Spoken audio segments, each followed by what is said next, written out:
And we need...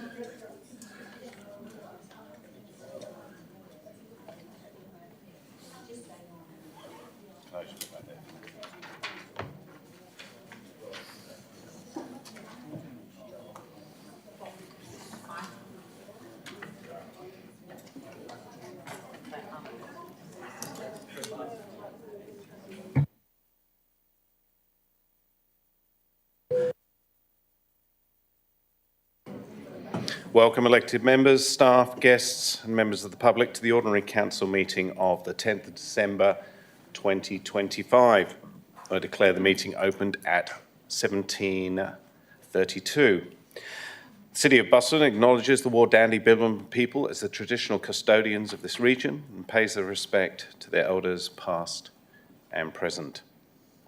This meeting is being audio recorded for minute-taking purposes and is also being live streamed on the City of Busselton YouTube channel. I'd also ask make sure that your phones are set to silent. If you could, that would be great. The prayer this evening will be read out by Pastor Tony Peake from the Horizon Church at Busselton. Thank you, Pastor.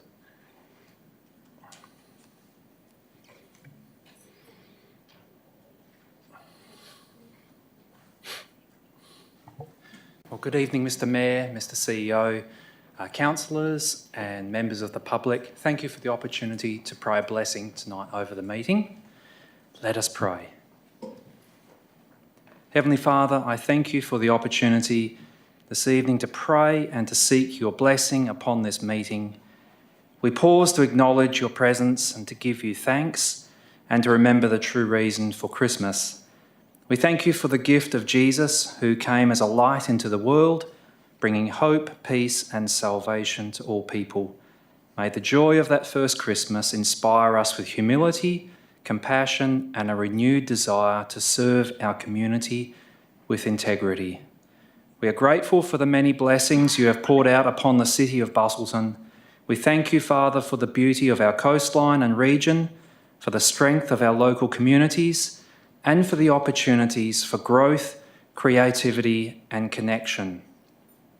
Father, we thank you for the residents, volunteers, workers, community leaders and many others who contribute daily to the well-being of our region. This evening, I ask for your blessing over this meeting. Grant our councillors wisdom, clarity of thought and unity of purpose. May every discussion and decision made here this evening contribute to the well-being of all who call the City of Busselton home. I pray this all in the name of Jesus Christ, our Lord, our Saviour, our Emmanuel. Amen. Amen. Thank you very much, Pastor. You're welcome to stay, or if you wish to leave, you can go. Maybe a long one tonight. In attendance, myself, Mayor Phil Cronin, Deputy Mayor Kate Cox, Councillor Kate Cox. We have Councillor Muellers, Councillor Love, Councillor McNeish, Councillor Dijkstra, Councillor Ryan, Councillor Adams and Councillor Kennedy. So just want to say that initially to say the City is honoured to have been recognised as the 2025 Perth Airport WA Tourism Awards, taking out the Bronze Award in the Local Government, it's heavy this one actually, Local Government Award for Tourism category. So congratulations to Director Palmer and everyone else who's been involved in this award. So congratulations. Also, I just want to say that, look, this is our last Ordinary Council meeting for the year of 2025. It's great to have some new councillors on board. Baptism by fire, I'm sure. Now you will get a little bit of a break to reassess your decision, but enjoy yourself. And I also wish to pass on those wishes to the community and everyone to have a safe and happy and Merry Christmas. But enjoy the summer break, take it easy, and we'll see you back in January if you wish to attend further. Okay, we have a number of disclosures of interests. We've got Councillor Dijkstra. He's on item 12.1. I don't think I'm going to read out each of these. That's the application for the development approval for the industrial extractive. We've got Councillor Kennedy on item 12.2, which is the review of the Dog Beach exercise areas. Councillor Adams on item 13.2, request for road closure, Princeville Road. And on the CEO has one on item 18.1, the CEO position description, selection criteria, remuneration package. Are there any other councillors that wish to make any disclosures? Okay, in that case, we now move on to question time for the public. Initially 5.1, which is the responses from previous questions taken on notice, which we'll briefly show on the screen.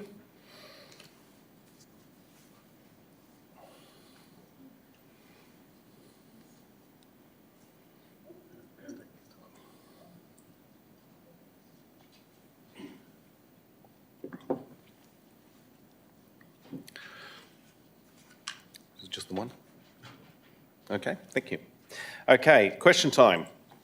Item 5.2, in accordance with the City's meeting information sessions and decision-making processes, Council policy, the public question time will be allocated a minimum of 15 minutes. I do request that members of the public asking questions limit the amount of their preamble to their questions. Otherwise, I will ask you just to put your question. And just to say, it really is a short preamble for context only. Often we try to bring in additional facts and information. I just want to make sure that it is kept to that way. We have four requests we've received, and the first one is from Colin Lovett. If you'd like to come forward, Colin, if you could just say your name and where you're from, I appreciate that, and just hit the... we can just press the... Sorry, we'll just get the speaker on for you. That's it? Okay. No, that's it. Leave it. Everyone's fighting now. Thank you. I'm sorry, but I've recently suffered a bit of deterioration of my hearing, so I apologise for any issues that causes. That's fine. My question relates to the Dog Beach, the latest recommendations for discussion on Dog Beach number 26, which is Burt Court in Dunsborough, which is an anomaly in that the recommendation was not either of the options put to the questionnaire that most people are familiar with recently. So there's a third option that's now being proposed, and I would seek some clarification on the justification that was given for that third option. Thank you. Can I ask, the question is fairly specific. It's relating to the justification, and it relates to the number of respondents to the survey who expressed the opinion that's in the justification, which is basically along the lines of, I have visited this beach on many occasions and found it to be confusing. The signage is bad. Despite visiting the beach many times, I've never bothered to find the signs, even though there's only two main entrances to the beach. Sure. In addition to that, I've never bothered to go online and find a map, even though it would take me less time. I think we're getting more into a little bit of debate there, but I'll answer the question that you've asked directly. Okay, the question is what proportion of respondents expressed the sentiments in the justification, and is that proportion in excess of the 95% who said no change? Okay, thank you. Mr. CEO? Thank you for the question. I'm not sure that the percentages that you're looking for will be in this response. Numbers would be fine. No, there's no numbers. The survey aimed to identify trends, not a set fixed percentage for a conclusive outcome. The consulted option of year-round on lease access was seen as too restrictive. Strong support for dog access combined with concerns about conflicts led to the seasonal compromise. Dogs allowed most of the year with restriction during peak times. Nearby alternative exercise areas make this approach practical and balanced. Okay. Thank you. And how many people expressed that? You said strong. How can Yeah, it be stronger than 95% who said Sorry, otherwise? we don't have those figures, but thank you for your question. Appreciate Thank it. you. Thank you. Next, I have Nicole Horrocks. Nicole, are you here? I remember she said that she might not make it on time, and if you could ask her questions. If and she's take on notice. still here, yep, She's driving from Margarita. sure. We do have the question there. Thank you. Now we have Marissa Lovett.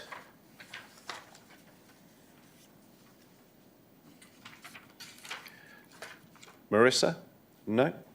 No, I'm representing her. She lodged online. She can't be here. Okay. Is that allowable? I thought it was allowable as long as there was someone here to put the question. You can ask a second question anyway, so if you wish to ask a second question, you can, yes. Sorry, can you hear me? I'll Sorry. read the question. No, I can't. I'm not sure you Sorry. seemed unsure. Okay. No I question? will allow you to ask a second question, which could be from Thank you. someone else.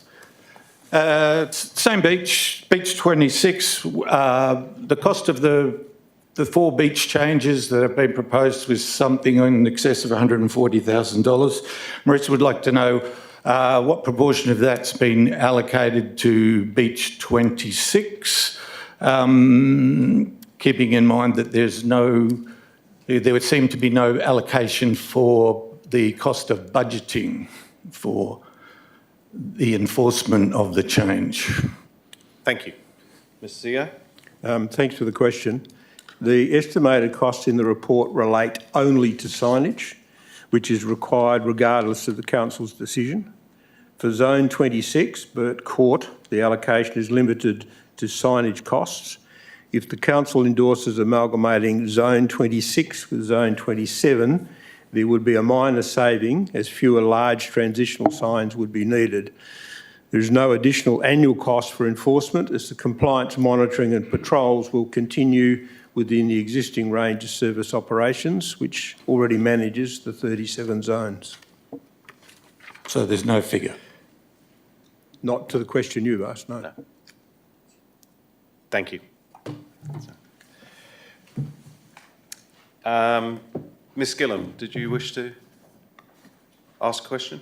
I think Councillor Adams has already addressed that. Okay. Thank you very much. Cheers. Okay. Are there any other questions from the public? There are. Okay. Mr. Sims.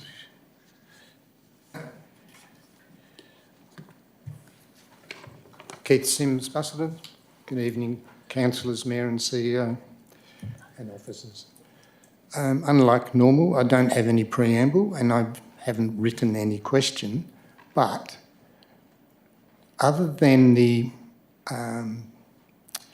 paving area out the front of Saltwater, there doesn't appear to be much happening. Has building stopped on that site Sure. So your question is, has for the building itself? Sure. Mr. CEO, do you wish to answer that? Or? We're in an interesting position, Mr. Sims, and I will be making an announcement by about 7 days' time. Okay, thank you. Thank you. And that might cover my next question, which I've just thought of while I was here. I thought the councillors had resolved for a interim figure be presented for the saltwater costs by Christmas. And I haven't researched it, but I think I'm right. You are absolutely correct, Mr. Sims, and I briefed the council today on why that report has not been submitted to this meeting and that a report will be submitted early in 2026. Okay, thanks Thank very you. much. Thank you. Mr. Evell.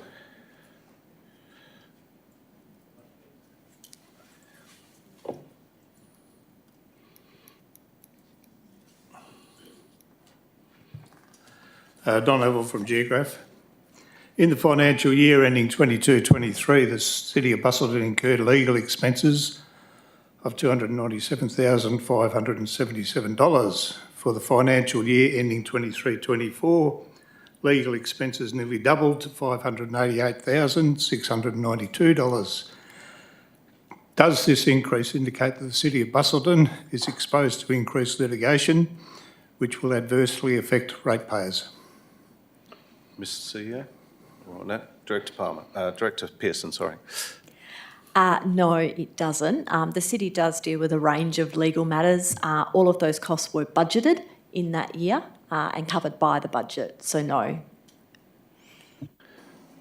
Okay, thank you. Question 2. In the months of August, September of this year, the City of Busselton paid Jetstar the amount of $137,500.08.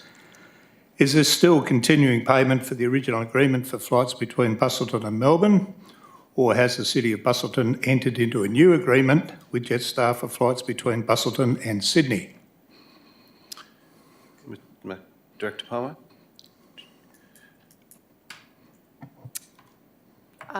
Those arrangements are commercial in confidence with the airline, and I can't comment. I can't hear you. Sorry. Commercial in confidence, so we can't comment on that. Okay. Third question. What's the new opening date for Salty Water?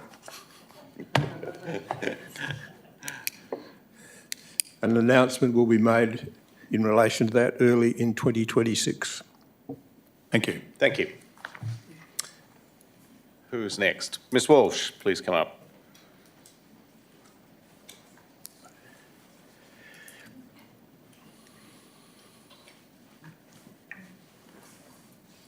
Just a really quick one. I did ask a question of Mr Darby at the Waterways Management Committee meeting and then realised it was going to be 6 months before I got a response, and it would be good if we could have one in summer. So the question was, who's responsible, so there's 2 parts, who's responsible for the mosquito control measures, and is the Lower Bass River being treated? Director Darby? Probably simply say not me about mosquitoes.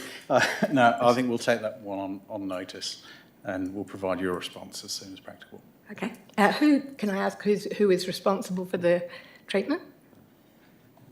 So the City of Busselton is in what they call a CLAG, a collective, with the Shire Capel, and funded from the State Health Department. So the State Health Department ultimately, then there's responsibility on the local government to control mosquitoes, and there's funding arrangements with the state. Okay, thank you. Thank you. Teo, isn't it? Sorry. Please come forward and say your name and where you're from. Teo Burton, Yoke Property Group, representing the Developers Consortium and UDIA. A couple of questions. In relation to the future advertising on the engineering technical specifications, just want to confirm the process that prior to advertising it, the following reports will be created and there will be workshops and engagement prior to advertising. So the question is, if you can just maybe word that as a question if you don't mind. Question, prior to advertising of the final engineering technical specifications, will a full suite of supporting documents be created and there will be early engagement prior to a final document being advertised? So you would sit round table with councillors. Sure. We'll answer the first one. Ms. Seeger? Will there be full-scale engagement? There will. Who will be involved with that? That has not been decided. Yeah. But it will involve the technical expert within the city and individual developers and their respective consultants. Yeah. The other question, will council continue to approve local water management strategies, urban water management plans, engineering approvals, because based on current technical specifications, because approvals are not being issued at the moment? The approvals are being issued where they comply with those current requirements. Where they don't comply with the current requirements, they are not being approved. Okay, thank you. Thank you. Any further questions? Okay, thank you. Now we have presentations by parties with an interest. You will have 5 minutes to speak. Firstly, we have Karen Galloway, who is speaking on item 12.1. I'm going to say this once and then I'll stick to 12.1. It's the DA 250405 application for development approval, industry extractive gravel, lot 4375 and lot 4112, Wergen Road, Metricup. Okay. Please state your name and where you're from. Yeah. My name's Karen Galloway, and I live in Metricup on Gale Road. Can I go ahead? Yeah, no, you've got 5 minutes. The time is up there. It won't be 5 minutes, I can assure you. Anyway, good evening, Mayor Cronin, the councillors and the City of Busselton staff. I'd like to take this opportunity to thank you all for allowing me to speak here. It's a very contentious issue, and I know it's going to be a difficult decision because it's a very contentious item. I just sincerely hope that all of you will have the courage to vote with your own conscience and not be intimidated by others. I'll start by asking the question, what are we waiting for? Gale Road is a dangerous road. It's narrow and undulating with sharp bends, and both city and main roads seem to be avoiding the issue of the bends. I know there's a lot of stuff on the width of the road, etc., but it's those right-angled bends we're concerned about. So my question is, are we going to wait for a fatality before something will be done about this with the ever-increasing number of trucks on this road? The proponent in this matter has calculated a truck movement every 13 minutes. But what about all the other trucks that are already on this road? I just feel it's going to be that proverbial last straw that's going to break the camel's back.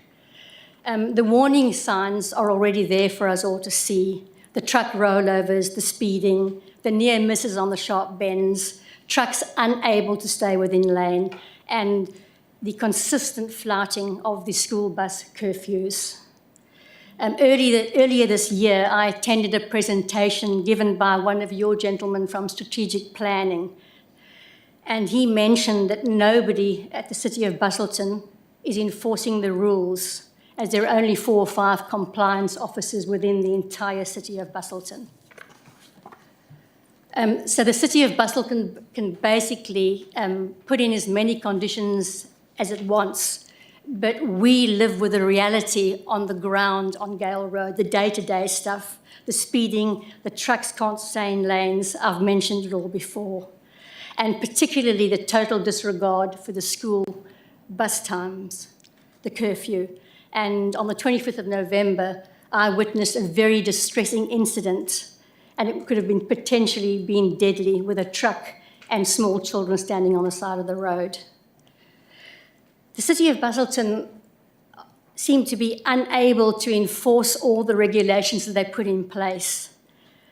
And also, I have to ask the question, there's a business operator on Gale Road that's been required to upgrade 300 metres leading from the Busselton Highway at their own expense, whereas this massive and potentially long-term development is asked to do the absolute minimum, which does not address the elephant in the room, which is the highly dangerous series of very sharp bends, as well as the dangerous entry-exit point for the trucks from the reserve. We feel that these are merely band-aid fixes. They do not address the main safety issue. I maintain that Wergen Road is a straighter, safer and quieter option for the longer term. And with the city in the past having approved pits on gravel roads, with Gibb Road having been the most recent example, I don't believe you can now use that fact to say that the road's not sealed as an impediment for it being used, because that's what they're trying to do with this application, and I just feel that there's a bit of double standard there. In conclusion, I think the City of Busselton has a golden opportunity here to work with the proponents to finance the sealing of Wergen Road, and at the same time liaise with main roads to establish a right turning slip onto the Busselton Highway. Thank you. Thank you, Karen. Appreciate that. Next, we have Cathy Cameron speaking on item 12.1, the same item. Hi, Cathy. just state Kathy your name. Cameron, Yeah. MetroCup. So, Mayor Cronin, councillors and staff, thank you very much for the opportunity to speak tonight. I have 3 simple messages. The first one is we do not oppose the pit per se. This is not about the gravel extraction process. Okay. Number 2, there is no margin for error on the road as it stands, with the corners as they are. Widening the road will not remove the risk. It just makes vehicles travel faster. Speed signs, other signs, etc., are token interventions, and they really do not address the real danger on the road, which Karen has spoken to very eloquently. Number 3, Worgan Road is the best haulage route option for community safety. Now I'd like to expand briefly on each of these points. We need gravel and sand to build our community. There's no dispute about that. However, building one part of our community must not come at too high a cost to another, especially when there is an available and viable option.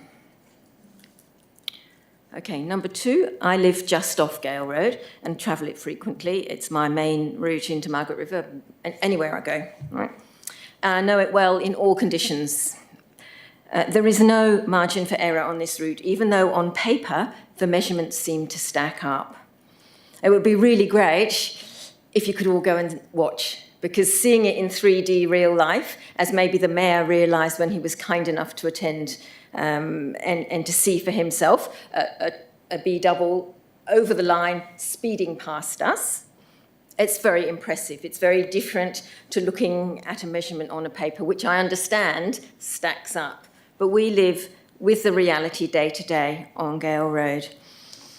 In order for the trucks to keep to the line of the road, which is like this,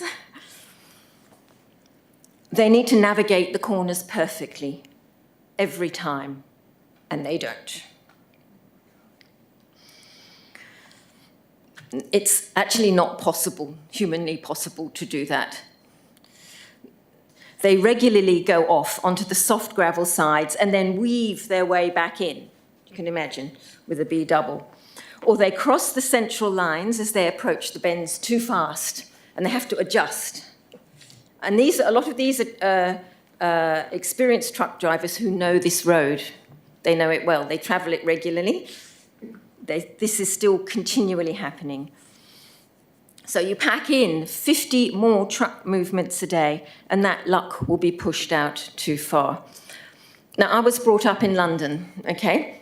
And buses are notoriously scheduled 5 minutes apart, and 10 of them will turn up in a 3-minute segment. And that is what will happen on Gale Road. We're not going to have one every 13 minutes. We're going to have a convoy of these trucks coming through. The impact of that on the Gale Road intersection is going to be huge, because they turn left onto the Busselton Highway and they're going straight up a hill. When they're coming back down into Gale Road, the, what's it called? That turn-off lane is truncated because there's also a turn-off lane into MetroCup Road, and it's not big enough to contain 2 of the trucks the size that they're talking about. So they will stick out into the highway, and people are coming over the hill at 110. So these are the realities that we see every day. And it scares us. We've just had, a fatality of someone who we were close to on the highway, and I don't want anyone to ever go through that again. Sorry to get emotional, that wasn't planned. Okay. This will be the consequence of pushing Gale's road capacity so far. It's a country road. It is not an industrial heavy haulage route. Community safety is the council's paramount function. Okay. Worgan Road is a dead end. Gale Road is windy and a shortcut to many destinations. The council can expect a company with the profits this project will bring in the absence of a levy, not only to bitumise the required length of Worgan Road for the duration of the project, but return it to its original condition at the end, even though there are 6 residents who may not like that prospect. We feel that council staff are making policy on the run with respect.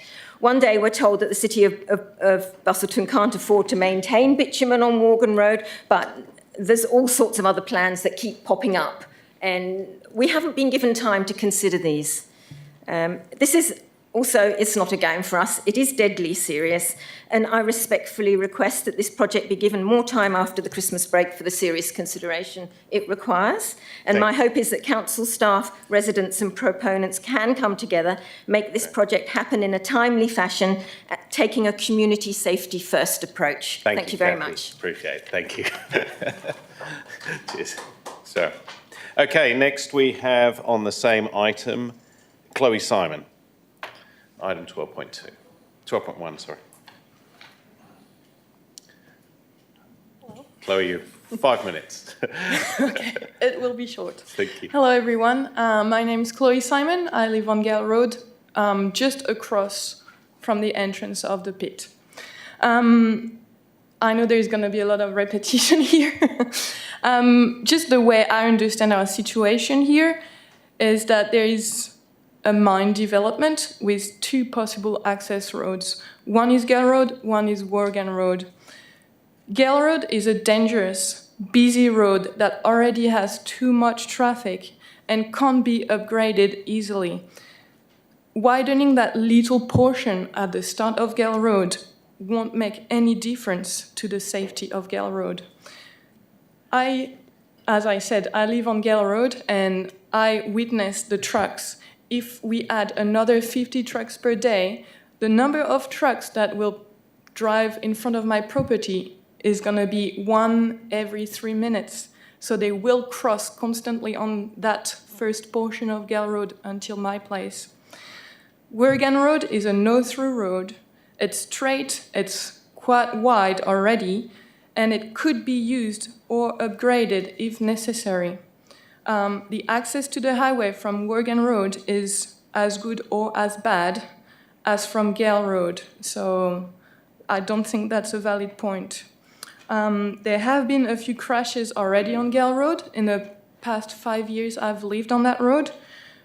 Most of them weren't reported, probably because involving DUI, so the city may not know about them. Gale Road is also a bus route. I have a young family and my 6-year-old daughter will be on that bus from February. So I am very concerned about her safety. As we said, we're not opposing the pit as such, even though it will negatively impact my family's daily life with noise, dust, vibrations, safety, and my tourism business. I have an Airbnb and farm activities every day with the same issues. I just ask that a more suitable road is used, especially when there is a quite easy and safe alternative with Worgan Road. Gale Road may meet all the requirements on paper, but anyone using it will agree that it is not fit for this already busy traffic, especially with all the trucks. If you add to the sharp bends, the bridge, and the crests, lots of wildlife crossing, loose livestock on the road, cyclists, and the bus stops, you have a recipe for disaster. Really, it is not a matter of if, but when we will have fatalities. The city should prioritize its community's safety and let the proponent bear the cost of upgrading Worgan Road. If the city needs to pay for maintenance of Worgan Road, I understand it is a cost, but safety must be the priority here. And I think that's it. Thank you. Thank you very much. Next, we have Mark Pedersen on item 12.1.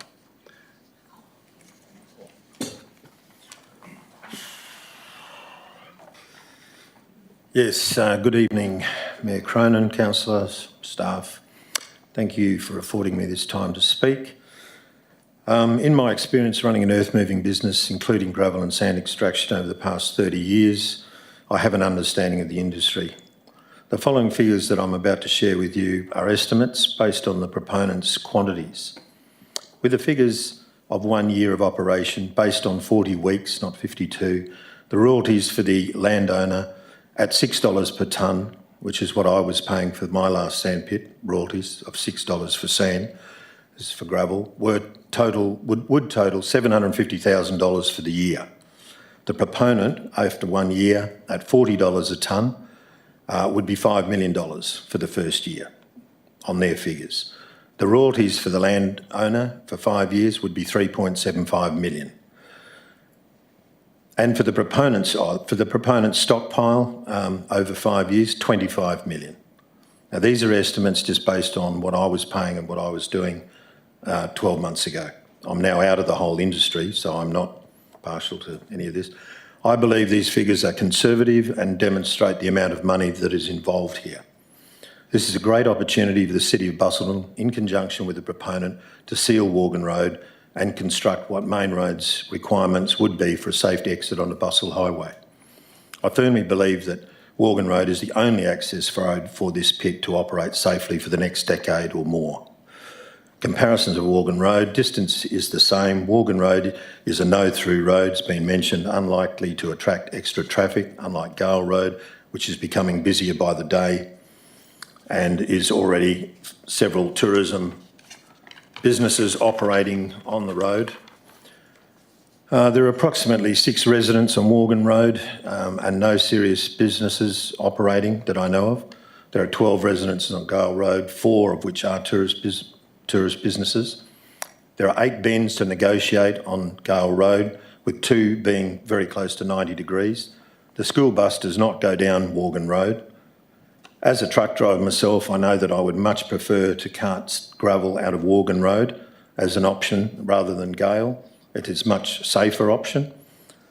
I have put all the conditions, well, some of the conditions that the proponent has got to adhere to here, being limited to 40 kilometres an hour, not allowed to turn east. I don't know how that you can implement that. Not allowed during bus curfew, 50 truck movements a day. Also not permitted to enter the pit prior to 7 a.m. and not be leaving after 5 p.m. These operating conditions have been imposed in the extractive industries, from my knowledge, for at least the last 20 years and never been enforced. I believe that nothing has changed. No one has ever been prosecuted, to the best of my knowledge. Having lived at 465 Gibb Road for 35 years, I can recall Gale Road being sealed for the first time some 25 years ago. Main Roads and City and the Busselton City attempting to acquire land from Colin Bussell to truncate the 90-degree bends. They were not successful, and despite this being an absolute red flag to Main Roads at the time, you just don't construct a bitumen road with a 90-degree bend leading directly onto a bridge. That was 25 years ago, and this problem has never been addressed and is still being ignored. The access from Worgan Road onto Busselton Highway would be for 50 truck movements a day. Gale Road access onto Busselton Highway is already servicing 2 sand pits and a gravel pit. It is now common practice for extractive industries to pay for construction, maintenance of the access roads to their pits. I spoke with Catalanos the other day. They paid for and sealed did the upkeep on Jamison Road, a pit that ran out onto Payne Road, which is about 6 kilometres long. They did this voluntarily. They actually had to apply to the Shire to get permission to seal the road. In the event that the proponent is not prepared to consider this proposal to seal Worgan Road and deal with the access onto Busselton Highway, I would suggest that the landowner considers an alternative operator. There is a way less wear and tear on the straight.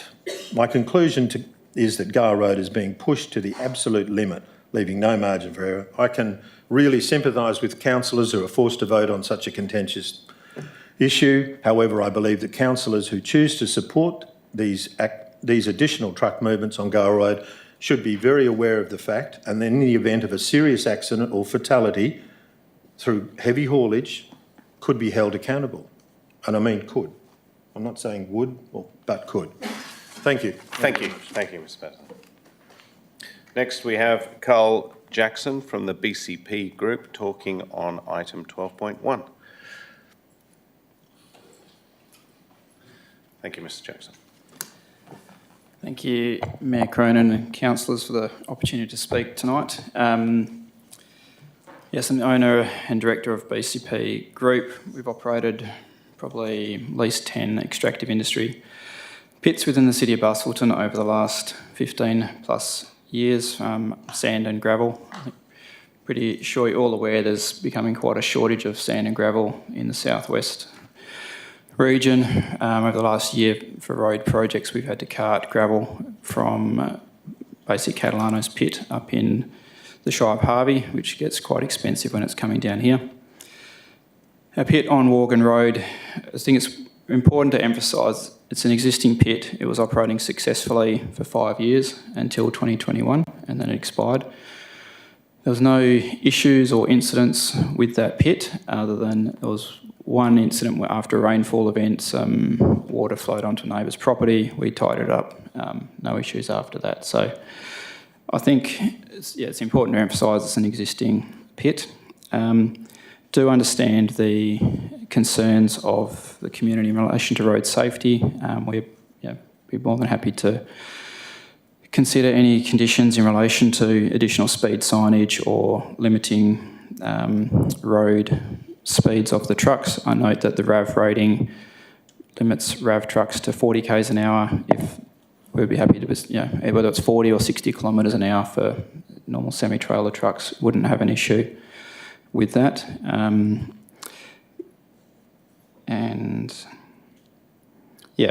think, the valid concerns of the community where, we operate a fleet of about 11 trucks throughout the southwest on a daily basis. Road safety is very important and, understand the concerns, but it is an important extractive industry resource for the southwest region and particularly for the Busselton to try and keep costs within a manageable level. So happy to answer any questions of the councillors. Thank you. Appreciate it. Next speak is Daniel Lewis from SLR Consulting, who is the applicant, and this is again on item 12.1.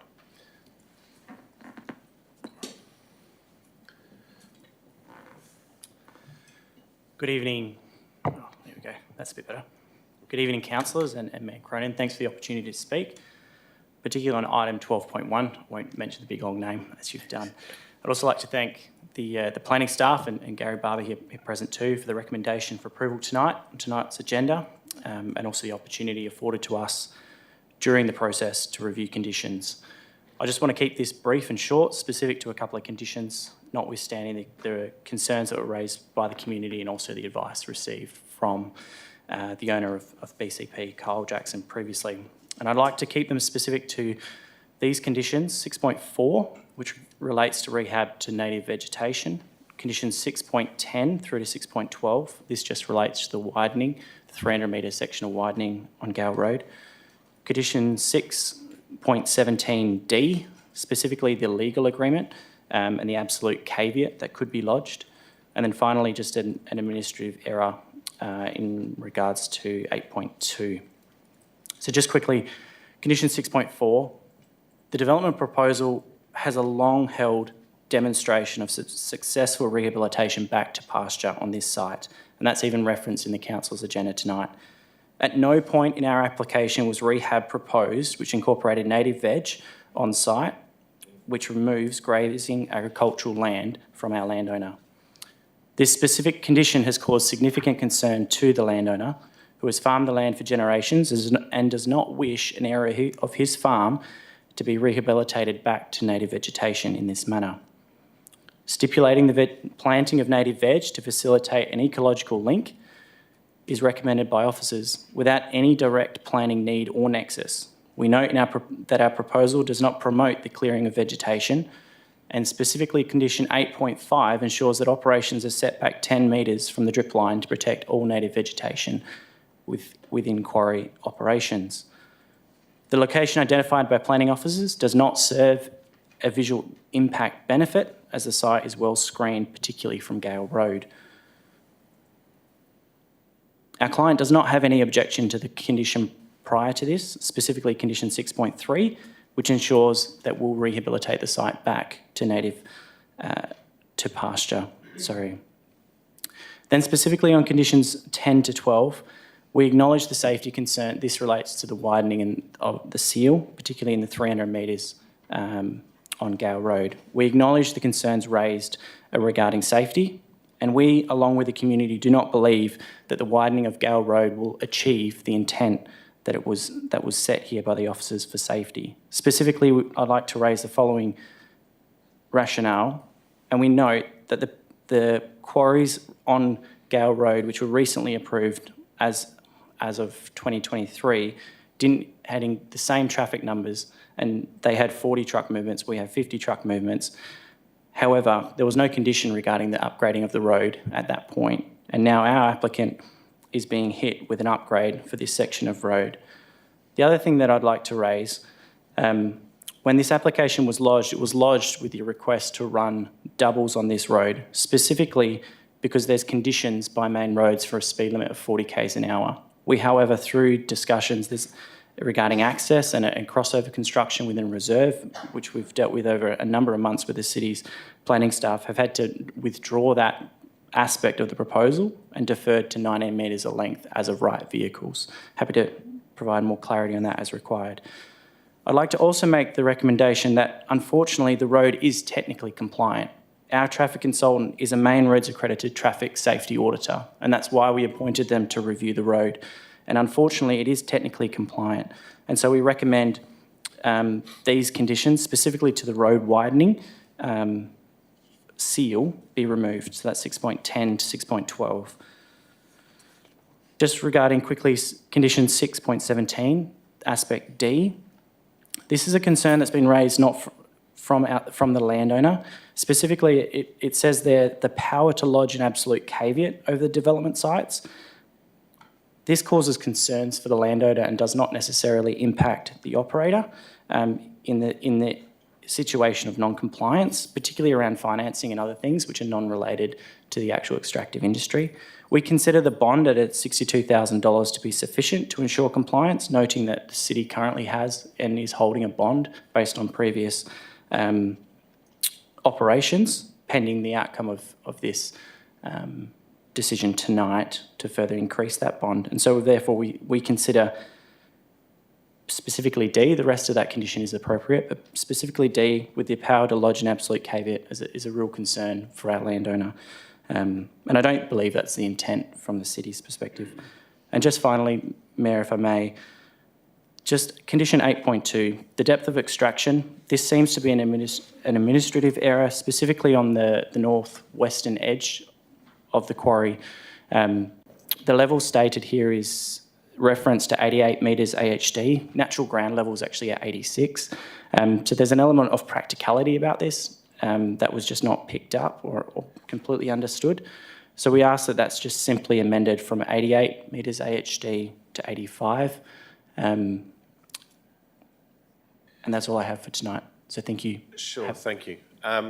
I will just, on that point, because just for clarification, just get an understanding of that question, if that's, is that a mistake in the report or, sorry, Director Barber. Through you, Mr Mayor, the 88 AHD was received in the advice from DEWA in terms of separation of groundwater. Okay. So we have imposed the condition in accordance with what DEWA has requested. Which was to be 88. 88, okay. So you're aware of that? Am I afforded the opportunity I will to allow, respond? just because I want clarification for councillors, but yeah, so not to debate it, but if you're aware of that. Yeah. So the majority of the site works with that. It's just, as you can imagine, the hill slopes down, and it's just on that furthest western edge. The actual natural topography drops below the 88 metres AHD. And why DEWA have set 88 metres AHD, we're not sure, but effectively, there's no, in our opinion, it's low risk, which is what DEWA have said. Right. I think we'll just have to take that on note. Thank you very much. Cheers.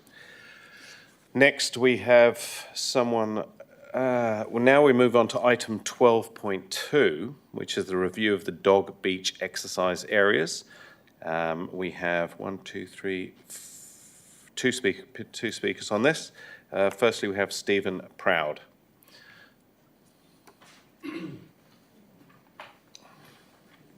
Good evening, Mayor, councillors and staff. I'm Dr Stephen Proud and I live on Margaret Street and I have a very modest proposal. Consultation zone number 10, which is from Wattle Street to Dolphin Road, is exercise for dogs and it's proposed that there be no change. Now, Margaret Street, as you know, is quite an unusual street because there's a narrow strip of beach and it's only 20 metres to my property with no fences. So numerous times dogs come onto private property and then they do bad things, defecate, and unfortunately one of my children has also been attacked a few years. So my modest proposal is that stretch of beach should be changed to seasonal. So I want dog owners to enjoy the beach, but it's just too close to all of the houses there and dogs find it irresistible to go onto our private property. So if it could be seasonal, the dog owners would be happy, and that season is when there are many families that come down with children, just 20 metres from the beach. And it would also be a lot neater because it's seasonal just to the east at the Geograph Bay Yacht Club. So if it was seasonal from the Yacht Club to Vast Drain, and as we know in summer, Vast Drain silts over, so you can just walk over the Vast Drain, and there's that huge expanse of beach in front of the hospital where there are no houses, so you can put your dog on the leash in summer, cross the Vast Drain because there's no drain there in summer, dog can run for hell, then you come back and get back into the King Street car park. Now, I've taken the liberty of discussing this with Rachel Ronco, and I don't think I'm talking out of school, where she thought that this was a rational and modest proposal and it would actually make it easier for the rangers to have a continuous strip from the King Street car park to the Vast Drain where it was just seasonal.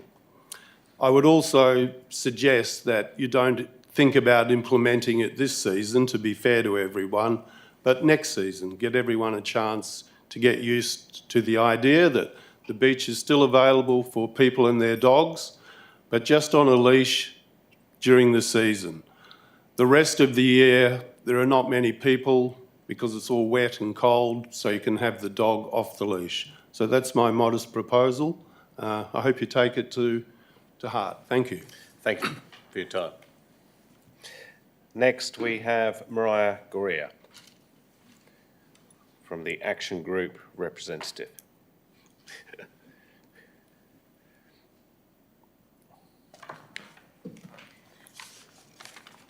Just checking it's on. Hi everyone, hope you're having a good day. I just wanted to thank you to the Mayor, Phil Cronin, for approving my 5-minute speech at a short notice. And I also wanted to thank the community for getting involved and engaged with the Dog Beach Review. It has been great to see the councillors attend the various events that the dog community has put together and to hear from the many new councillors who ran a campaign proposing to keep the dog beaches as they are. I believe the City of Busselton staff have gone through some almost 3,000 submissions and have spent a lot of time developing the proposed changes. We thank them for their hard work. The majority of the respondents, some 90%, were happy with the current setup that we have. Most of the Busselton residents are happy with the proposal from the staff, as there hasn't been many changes planned for Busselton. However, I have been contacted by many people from Dunsborough, both recently and when the survey first came out, who were concerned about losing any more beach space, as they have already lost a lot of access during the last review 10 years ago.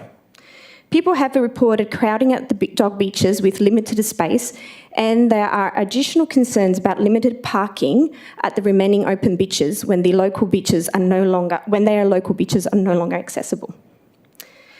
It's important to mention that some residents or respondents, 5 to 10%, were concerned about safety issues, especially after the incident in Dunsborough a couple of years ago.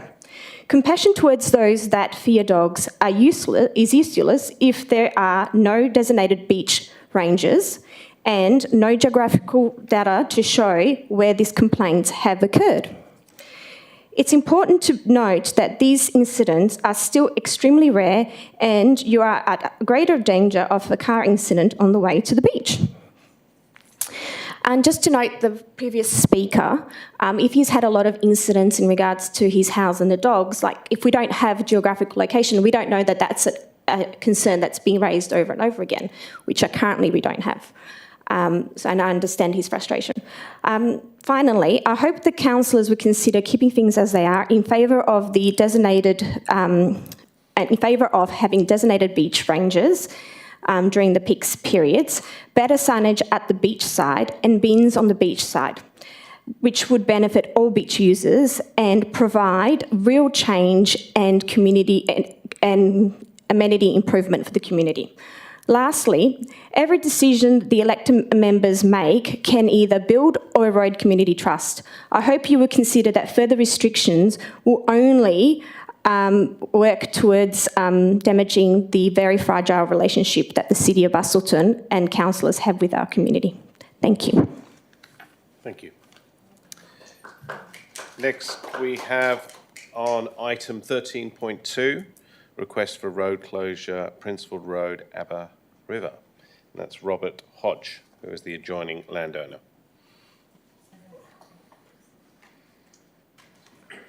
Thanks, everyone. My name is Rob Hodge. I'm a resident of Aber River, and I'm representing many local residents who unfortunately aren't able to attend tonight. We urge this council to accept the officer's report and vote not to close Princeville Road and reject Doral Mining's application. The overwhelming majority of local residents are against this proposal and have made submissions to the City stating the reasons why. Princeville Road is a vital link to residents of Aber River, Yellup, Heather Green and Ruabin. It is the only sealed road connecting Wannerup South Road and Heather Green Road.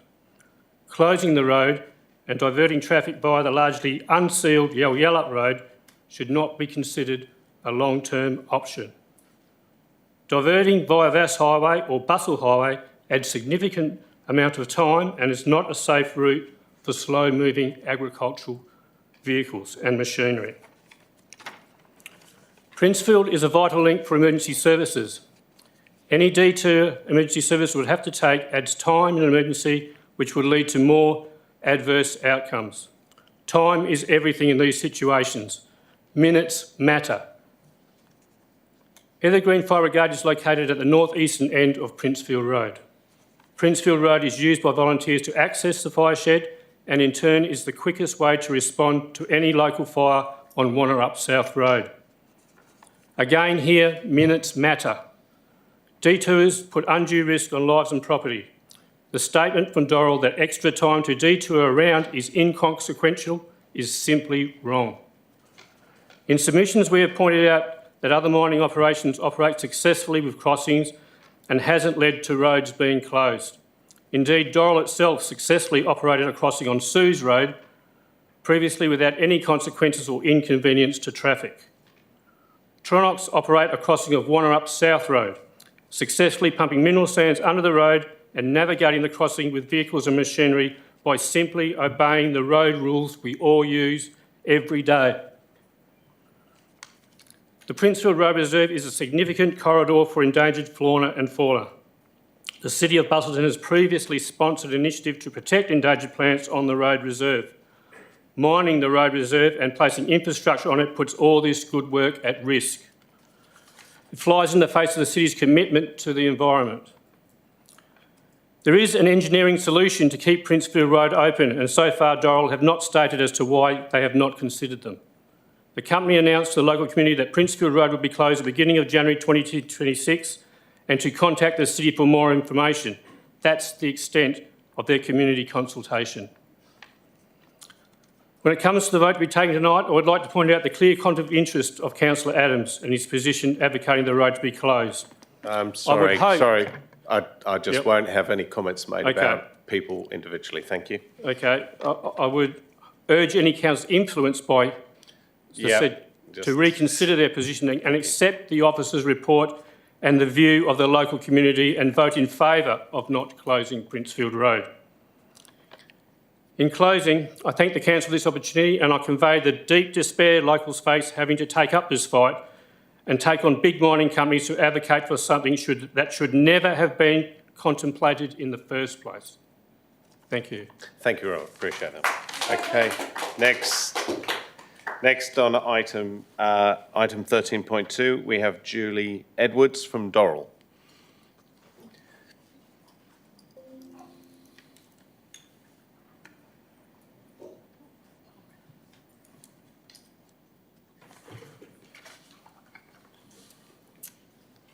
Thank you. Julie Edwards, representing Dorrell on the proposed Princefield Road closure. Thank you, Mayor Cronin, councillors and staff for the opportunity to present this evening in support of Dorrell's proposed Princefield Road closure for the duration of the Yalyalup Northern Extension. Dorrell is a mineral sands mining and processing company which has been in operation in the southwest since 2002. The Yalyalup project follows on from the successful mining and rehabilitation of the Yungarillup site adjacent to Sues Road. The Yalyalup site has been in operation since 2022 with plans to extend the operation to include the northern extension for a further 12 years. Dorrell employ 110 permanent staff with approximately 60 to 70 of those located in the southwest, as well as a similar number of contract personnel. We maintain a focus on local supply and in addition to providing significant regional economic benefits, including state royalties.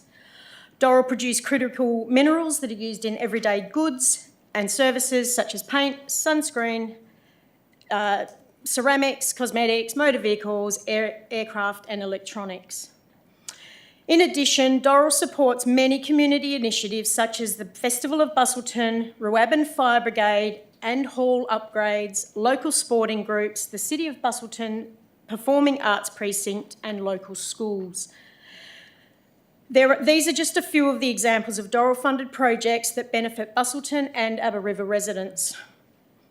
Whilst assessing the application for the closure of Princefield Road, the city's report acknowledges Dorrell's response to public comment. However, it appears these responses may not have been fully considered in forming the recommendation not to support.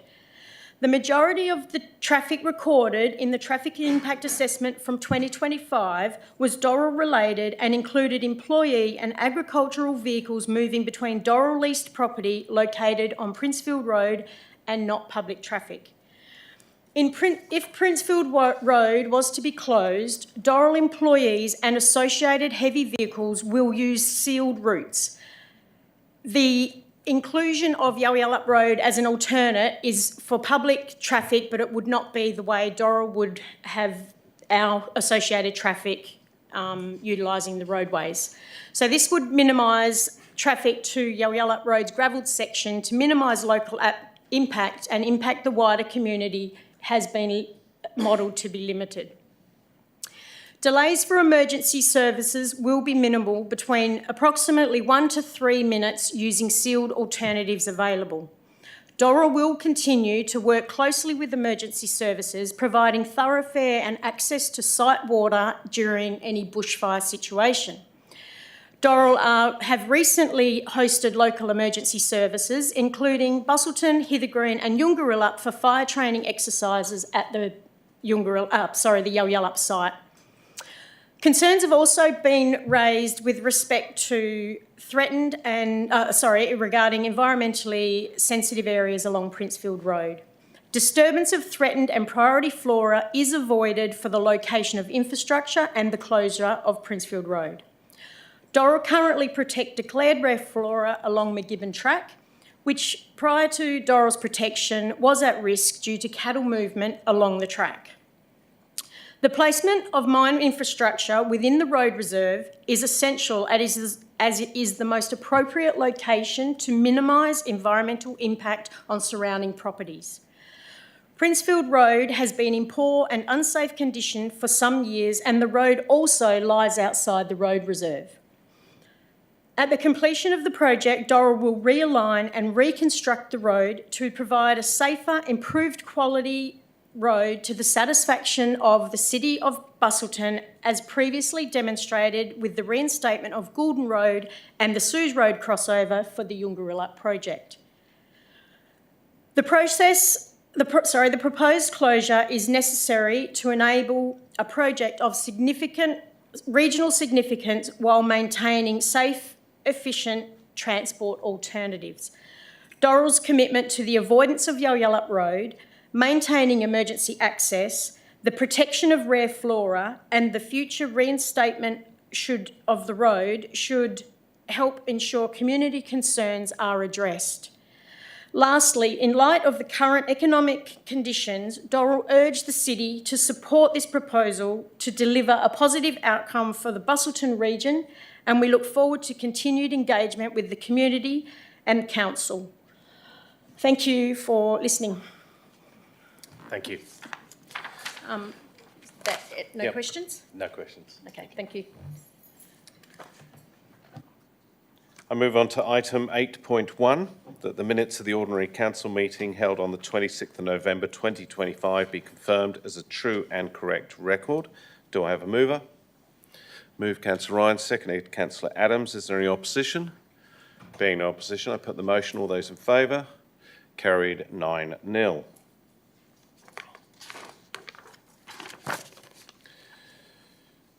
Now move on to items brought forward and adoption by exception resolution.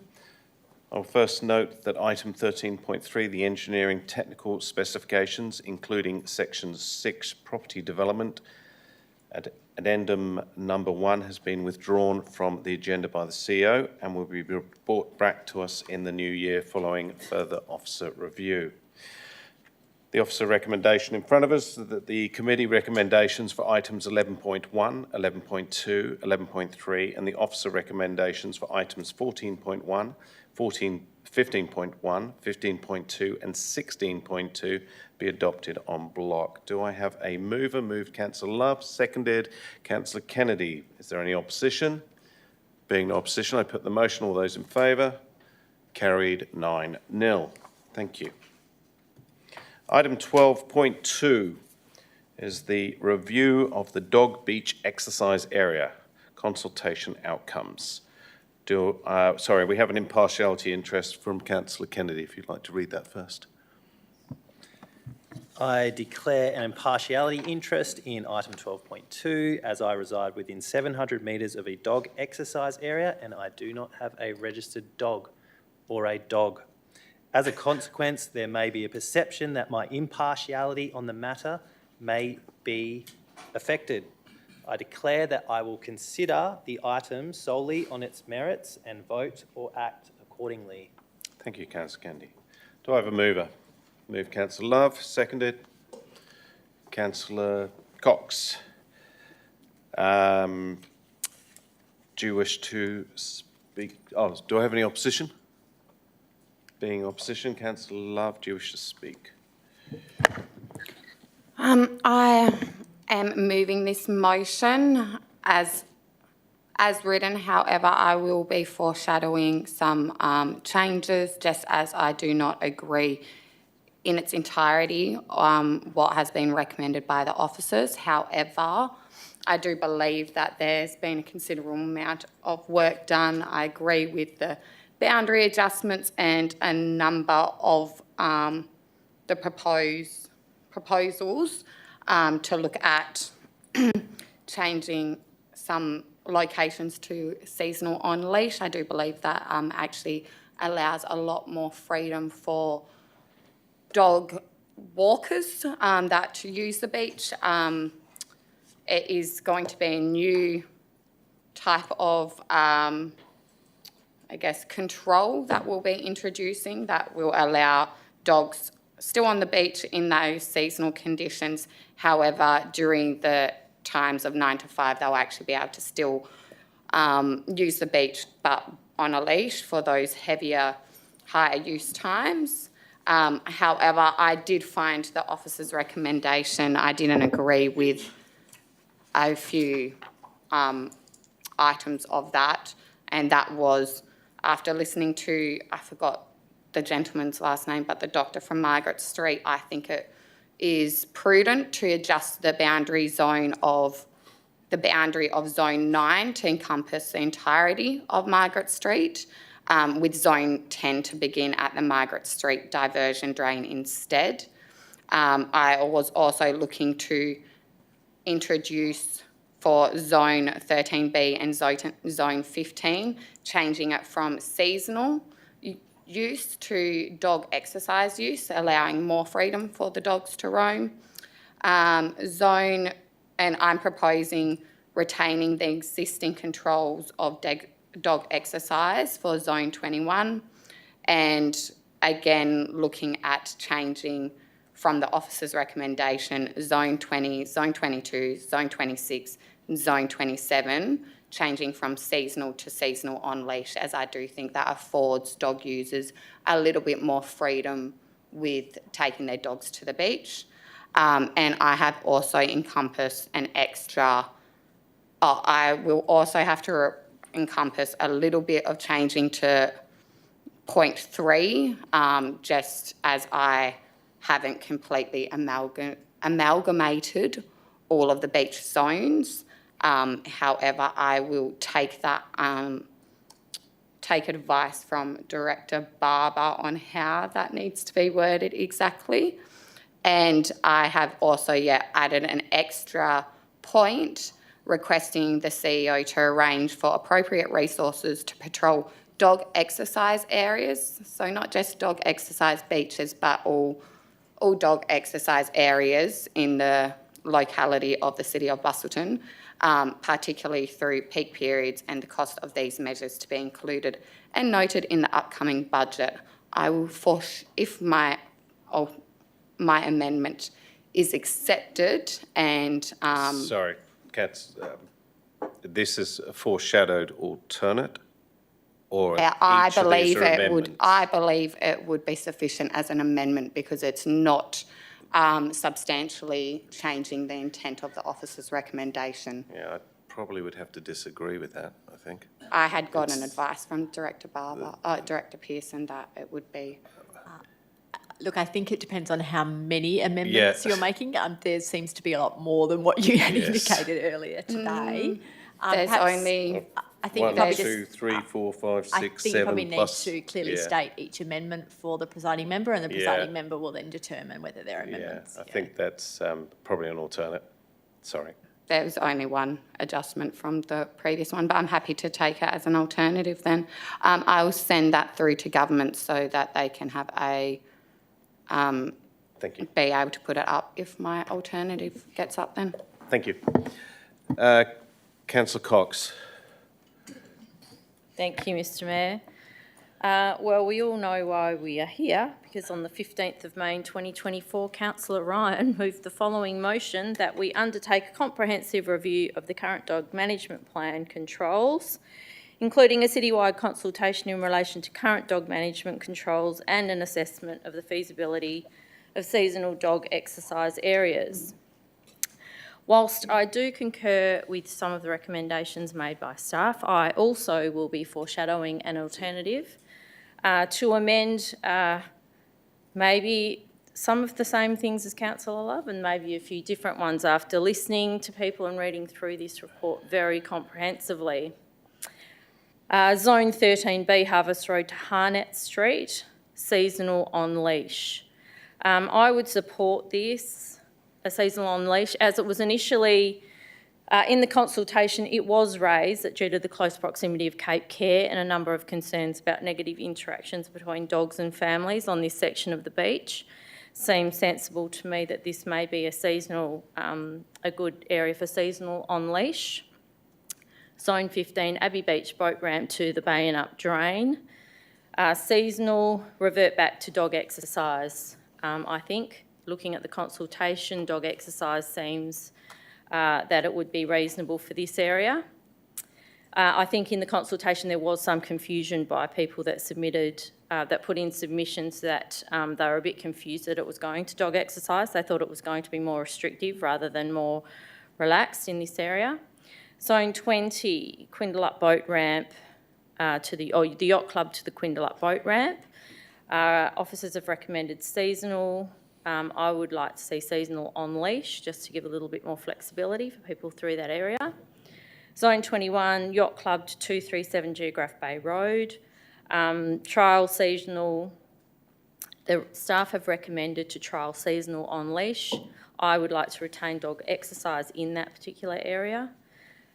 Zone 22, 237 Geograph Bay Road to the car park east of Elmore Street. I'd like to see that seasonal on leash, again to give a little bit more flexibility through that area.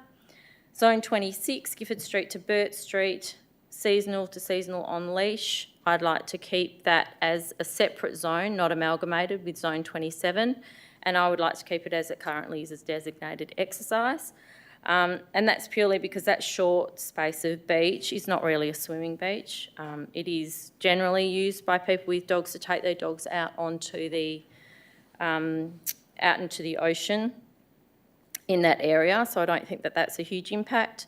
Zone 10, as we've heard tonight, change that from exercise to seasonal. I think that seems to be reasonable. And Zone 27, Burt Street to the eastern end of Vincent Street, change that to seasonal, from seasonal to seasonal on leash, just again to give it a little bit more flexibility. So those are my foreshadowed alternatives, should the staff recommendation not be accepted by council. So we're going to have some fun negotiating the individual zones here. So let's see how we go and what we get through. Thank you. Thank you, Councillor Cox. Do I have any opposition? Opposition. Speakers against, yes. I will be speaking against, and I'd also like to foreshadow... Councillor Love, please. Also like to foreshadow an alternate which has been disseminated, and that is that no changes are made to the current dog beaches. However, that there is a report to come back to council to employ rangers dedicated to our dog beaches, and I'll be moving a slight amendment to read for parks as well, because we have parks that require policing. Councillors, 2,362 survey responses, 4,000 signatures on a petition, albeit not accepted, and 44 written submissions. Very impressive. 78% of the respondents stated they do not believe any change to the existing zones are required. That's a significant amount. If it ain't broke, don't fix it. We've had one major incident this year, and apart from that, I'm not aware of any other major incidents. Dogs will misbehave, but responsible owners must be made to take ownership of unruly behaviour. Hence why I will be foreshadowing a report for devoted rangers to police the issues which are genuinely problematic. And I note that staff have not addressed any rangering issues in this report. It is something which has come up during the consultation period. Signage, yes please, clear, succinct and policed. The comments that this is a tourist-driven proposal rather than community-focused, I believe is also relevant. We look after our residents. Thank you. We shouldn't be penalising the dog, penalise the owner, hence why we should be renewing the signage and imposing fines for unruly behaviour. That's for the dog and the owner. We should be providing more poo bags, which obviously come at a cost. So we had a big discussion today on why we should make suggested changes. Let me tell you, it was an immense discussion. So Councillor Cox has got her ideas, Councillor Love's got her ideas, Councillor Kennedy's got his ideas, and you've got yours. And thank you, Councillor Cox. I didn't see any opposition to the motion at the time that I raised last year. And the original motion, I will have you remind you. Councillor Ryan, I don't think there was any mention of any opposition. It was just that you raised this. I know, I'm suggesting it, that there was no opposition at the time because my original motion emanated from a dog attack on another dog in a park in Vass. But this particular area has not been addressed, and apparently this issue is all my fault.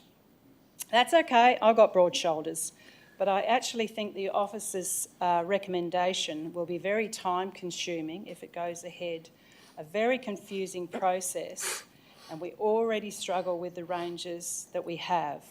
Do we really need change to our current beaches? I concede that I do get complaints from residents about dogs in general. Most of the issues relate to dog poo on the beach or unruly dogs. And with increased ranges on the beach, I think that would be fixed. The report suggests the recommendations aim to ensure coastal areas are accessible, clearly signed, well managed and aligned with community expectations. I agree. And finally, I had a look this afternoon at our last market survey, which was in 2024, and it stated we were in the excellent realm in response from our ratepayers on our dog issues in Busselton. So, councillors, I urge you to vote against the officer's recommendation and vote for my foreshadowed alternative. Thank you. Thank you. Speaker 4. Speaker against. Councillor Adams. Thank you. Being fairly new here, I thought I'd miss the dog beach thing, but unfortunately I haven't, so I'm in the midst of it. I'll be short and sweet. I think if it ain't broke, don't fix it. I think the major issue we have is with signage. We need to update the signage. The other thing I'd like to commend the public on their passion for this. It's unbelievable, it's great, and we're not going to keep everyone happy. That's just the way of life. I think Busselton is a very dog-inclusive city, and we're very lucky to have that. So I don't take my dogs down the beach, but for those who do, we've got a lot of beach, and we're very lucky to have what we've got. So in saying that, I just think this is going to go on and on and on unless we actually put something to bed here, and that's my main thing going against. I'll side with Councillor Ryan on the fact that we need to make a decision and get this, otherwise we could still be sitting here in 12 months. Thank you. Thank you. Speaker 4. Speaker against. Councillor Dijkstra. Thank you, Mayor. I'm against the report because the consultation showed a very strong message from the community. Most people wanted the dog beaches to remain as they are, particularly in the Quandelup area. The existing arrangements are working well, and there are very few alternative off-lead beaches nearby, so changing them would not affect what the community actually asked for. So therefore, I will actually support Councillor Ryan's alternative motion. Thank you. Thank you. Speaker 4. Councillor Kennedy.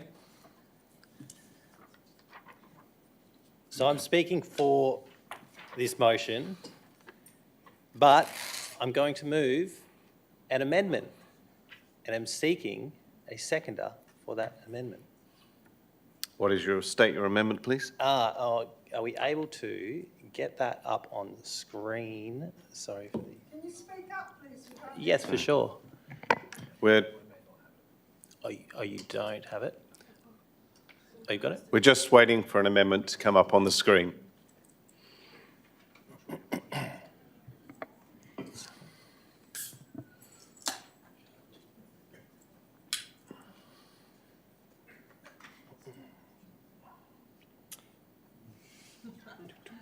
Where have I got it? So I will... That was very quick. Well, I'm not going to... Could you want to put that up again so we can see? Okay, well, I won't... Yeah, I'll continue speaking for this motion well, anyway. No. Do you want to get it up first? Can I send it?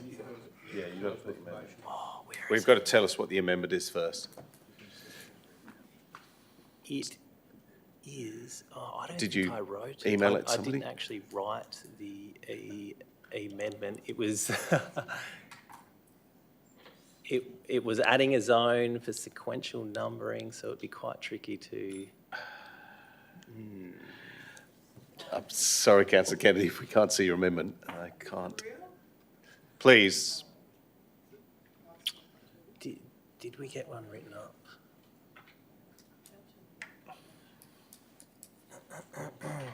Otherwise... Mr Mayor, point of order. Have we got the timer on? Because he's making an amendment, I'm waiting for that to happen. And once the amendment is put forward and we vote on it... I can continue speaking anyway, and if the amendment isn't up in time... Sorry, Councillor Kennedy, I said as soon as you put the amendment forward, then you can't speak again. So we need the amendment. If he's not putting an amendment forward... No. If he didn't put the amendment forward, then he's spoken, and he won't be able to put an amendment. So, but he hasn't spoken this full time.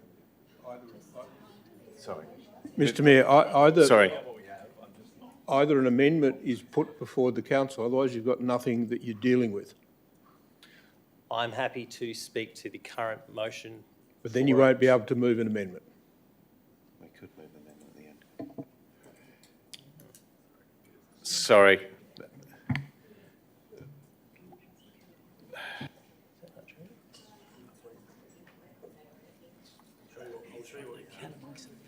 Say again.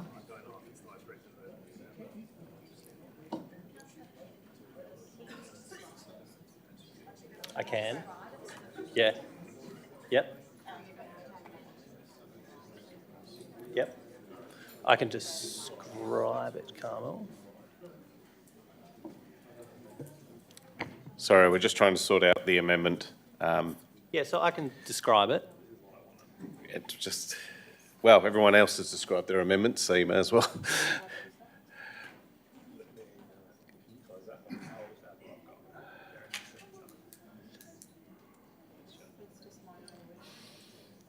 Let me see. I would please ask the gallery for silence, thank you.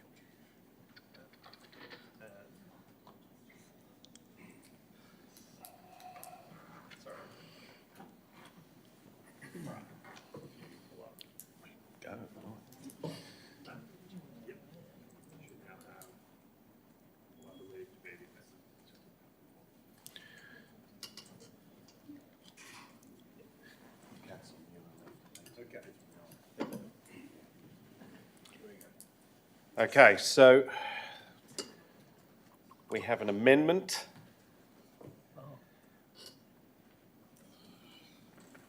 Do you wish to, do I have a, zone road exercise.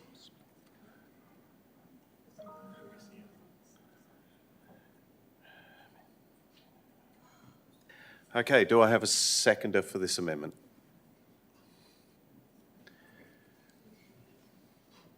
Being no seconder, the amendment lapses. Thank you.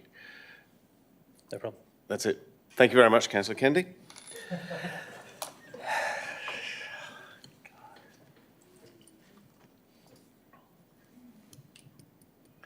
Speaker 4. Well, I'll rise to speak for this one. Only that, yes, I think, look, we've got two good things going here. We've got one, the community spoke, 78%, if we're quoting the thing, that said leave it as is. That does make sense. I feel that the officers' changes and the seasonal changes have been put through a lot of consultation, their understanding of the situation on each of these beaches. And also, I think the signage is extremely important, and some smart signage to make it easy, because that was something that's come back from the consultation, and also to change some of the zones slightly due to the access paths.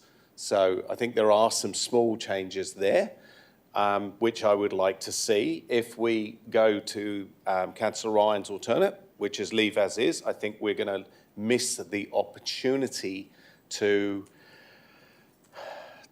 put any changes in right now, and people can speak to that afterwards. My gut feel now is listening to the number of individual changes. I fortunately feel that council isn't actually ready to make a decision. So if anyone wanted to... There's an option there. And councillors have that option. I'm not talking to the gallery. My thing is if you're 100% sure that you want to make all these small changes, I think we'll struggle to get them through in time without making us clearly understanding what each one involves, and particularly what the community has fed back on. As we said, there are 3,000 submissions. A lot of time has gone into it. If we leave as is, then we may lose the option to have those pathways realigned. I hope that the signage goes in. So, but otherwise, yeah, I'm feeling that the only option probably would be to spend a little bit more time on this just to tie up the ends, which would mean someone doing a procedural to defer. Thank you. Speaker against. Sorry, can I point of order? Is there the ability in the standing orders for council to defer this now that it's in play? You can run a procedural motion if you have not spoken yet. Procedural motion. I'll take advice. Mr Mayor, a councillor who has not spoken can defer the decision or this item to another council meeting at a future date. Point of order. Am I the only councillor that hasn't spoken? You've spoken. You've spoken already. Sorry, Councillor Adams. Your light is on there. But thank you. I believe you were probably the last one there, Councillor Mueller. Oh, sorry, Councillor McNeish as well.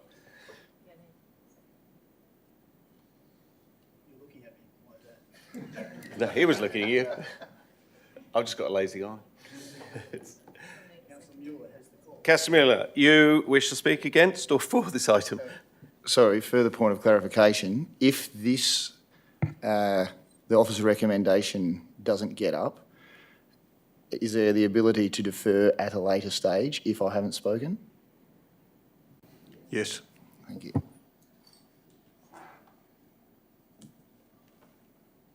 Okay. Speaker for, speaker against? Yes. You're speaking against. Thank you. Thank you, sir. I'm speaking against the officer recommendation because I believe basically in no changes to the situation, but there are merits in some minor adjustments.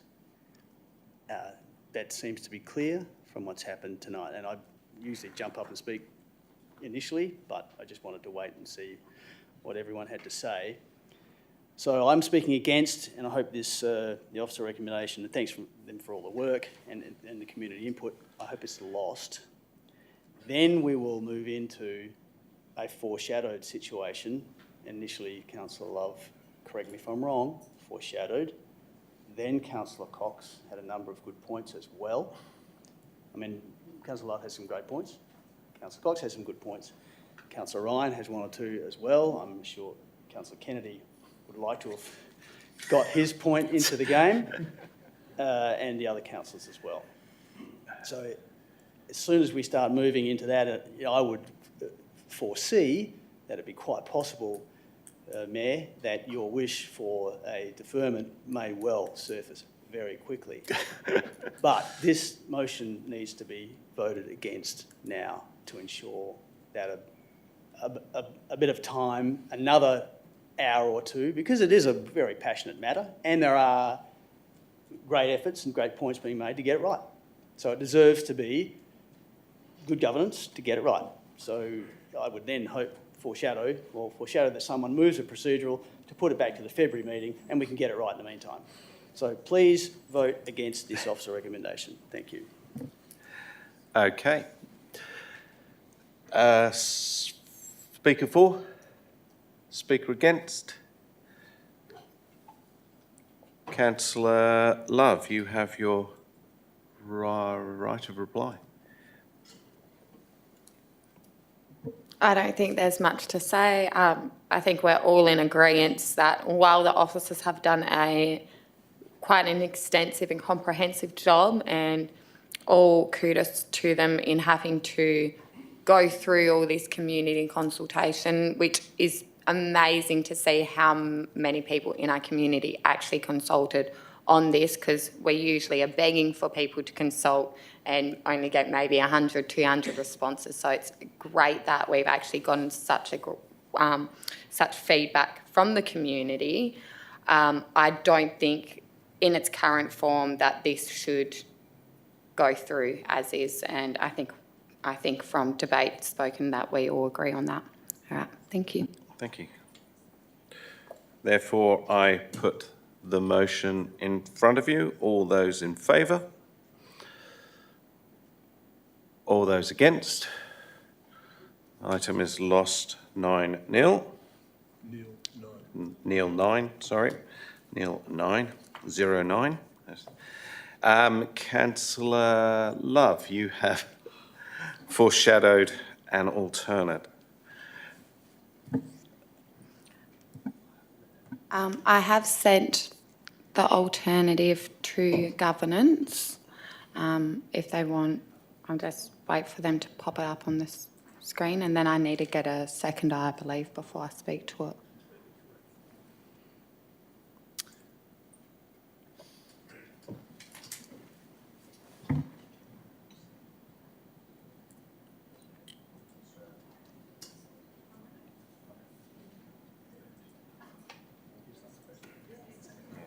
So I'm just going to ask a question. Can I put forward a procedural that we defer this?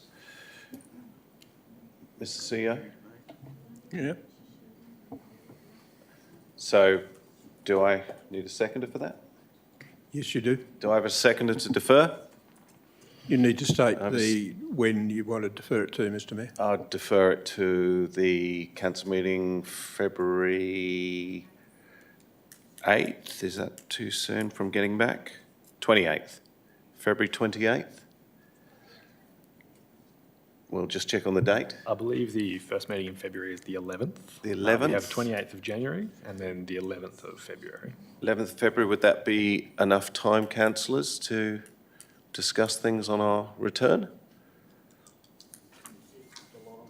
Sorry?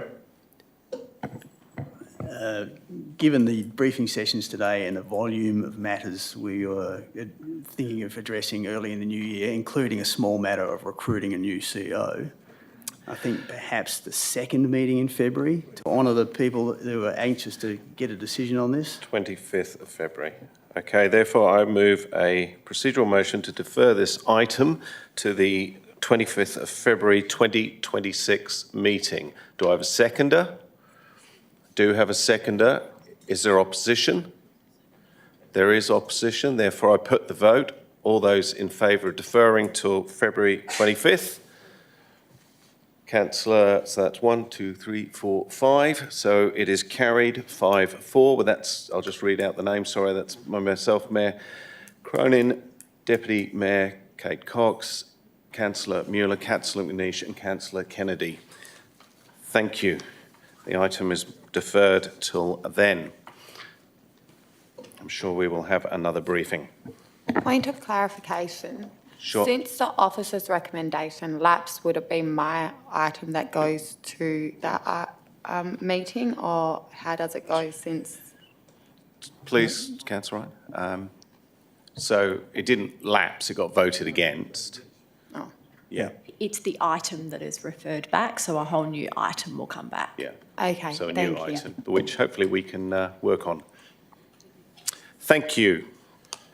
I move now to item 13.1, which is the Infrastructure and Environment Budget Amendments, requiring an absolute majority. Do I have a mover? Move Councillor Kennedy. Seconder? Councillor McNeish. Is there any opposition? Being no opposition, I put the motion. All those in favour? Carried 9-0, absolute majority. 13.2 is request for the road closure on Princefield Road, Abba River. Do I have a mover? Oh, sorry. Yes, we have a disclosure. I apologise. Thank you, Mayor. Please stand, if you may. Pretty I hard know. a bit hard for an old man. So you don't need to lean so far over, it does pick up your voice. I declare an impartial interest in item 13.2, request for road closure, Princefield Road, Aber River, as I was contracted to work for Doral for 15 years and has a personal relationship with mine manager Steve King. Consequently, there may be perception that my impartiality on this matter may be affected. I declare that I will consider the item solely on its merits and vote and act accordingly. Thank you. Do I have a mover? Move Councillor McNeish, seconded Councillor Ryan. Is there any opposition? There is opposition. Therefore, Councillor McNeish, do you wish to speak to the motion? I think the officer's recommendation is very sound, and I have trouble with a temporary road closure being for such a long period of time. Thank you. Thank you. Councillor Ryan? I'll reserve my right. Thank you. Opposition? Speaker against? Councillor Adams. Thank you. Please stand. Again.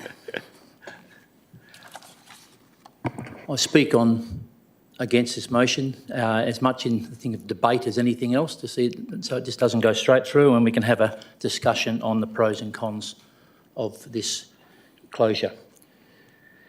Number one, the road is a very, very poor condition and will not be improved with the traffic going on it. And I believe that most of the traffic going on it is from Doral employees at the moment. Saying that, I have had no contact with anyone from Doral or anything about this. This is my own personal view. I have spoken to Todd Johnson, who's the head of the fire brigade out at Ruabin, about the emergency services. And I've been assured that he's already been in contact with Doral, and if there's any emergency services required, Doral, they'll be able to go through Doral land. It's all in place. They'll be able to use their water. They'll be able to use their equipment. So as far as emergency services, Doral being there could actually help the landowners. The noise factor would probably be the main one I'd be worried about, because if it's not put where it is, it's going to be going closer. It's going to be heading north, which is going to be going very close, a lot closer to the landholders to the north. Danger trucks and vehicles if they leave the road open. It's you could argue it for or against it. I haven't got a problem either way. But if the road's open, there is an inherent danger. But the main thing to me is, I know it could be a long closure. I don't know the exact time, but the road is degraded. The two bends in the road, we're talking about 90-degree bends on Gale Road. There's also two 90-degree bends on Princefield Road, which I know, I've looked up the thing, and they are actually on Doral property, so I don't know where that stands as far as how long the road gets closed for, because they'll obviously want to mine the land they own, and the road is actually on their land. And big thing is from the people's point of view, at the end of it, I know it's a time frame, but at the end of it, you're going to get a brand new sealed straight road, which will be in the long term unbelievable for the Aber River community. Last thing, I do respect all the guys from that got property out there, and your passion is noted, and good on you too. Thank you. Thank you, Councillor Adams. Speaker 4. Look, the only thing I'm going to speak for this is just that confusion, and when we were showing that little map of that sort of, the zigzag, and as you rightly raised, if we could have a nice smooth road, that would be great. I just don't understand why the road needs to be closed for 13 years, and also why, if there's that corner, why they can't dig one side out and then put the new road in and then dig the other side out. So I just hope that maybe there's a better proposal that possibly would come back. But at this point, I would go with the officer's recommendation with what they have there. Thank you. Speaker against? Speaker 4? Councillor Ryan, you reserved your right. I did, thank you, Mr Mayor. Yes, we have heard that the road is in poor condition, but it was not, I've never been contacted by anybody on Princefield Road to say the road's in poor condition, so it's the first time I've heard it in this report. 16 submissions, that's a really good response from community, and 13 years I don't believe is temporary. I think I read that in the Act that 4 years is a road closure advertising requirement. And then I'm just reading the report, saw that the local bushfire brigade has made a submission expressing the closure of Princefield Road would impact their ability to respond to an event, possibly with adverse outcomes, so that the brigade may respond effectively. The brigade is looking for an east-west route approximate to Princefield Road should it be closed. So obviously the station has a different opinion to Mr Johnson, so I'll be voting for the officer's recommendation. It's not very often I agree with the officers, but I do tonight, and I thank you very much for the officer recommendation. Thank you for that honesty. Councillor McNeish, your rebuttal. In rebutting, sir, all I would say is 13 years is unlucky for some. Now, a road open, there is a responsibility, Councillor Adams, to maintain it to a standard, a safe standard. So, although there is the prospect of a brand new superhighway at the end of 13 years, I think being open for 13 years, if my road was closed for 13 years, I'd have a problem with that. So I trust that there will be a standard, that it will be maintained to a trafficable standard, and that people will still enjoy their access, and that Doral will work around the issue. Thank you. Thank you, Councillor McNeish. Therefore, I put the officer recommendation, the motion in front of you. All those in favour? That's Mayor Cronin, Councillor Cox, Mueller, Love, McNeish, Dykstra, Ryan and Kennedy. Those against?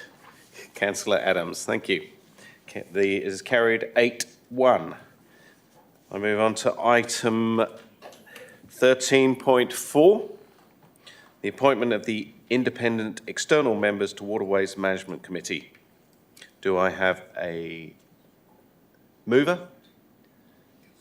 Councillor Ryan. Do I have a seconder? Councillor McNeish. Is there any opposition?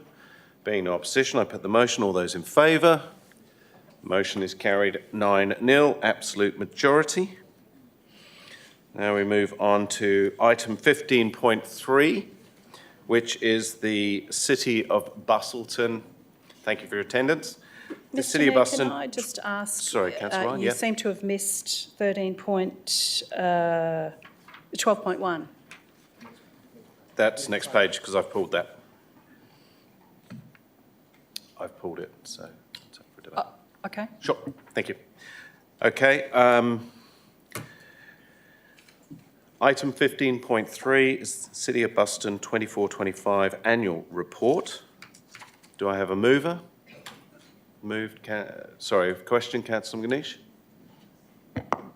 I've just jumped in the slightest second early, so moved and seconded, and then I'll put up an amendment. Okay.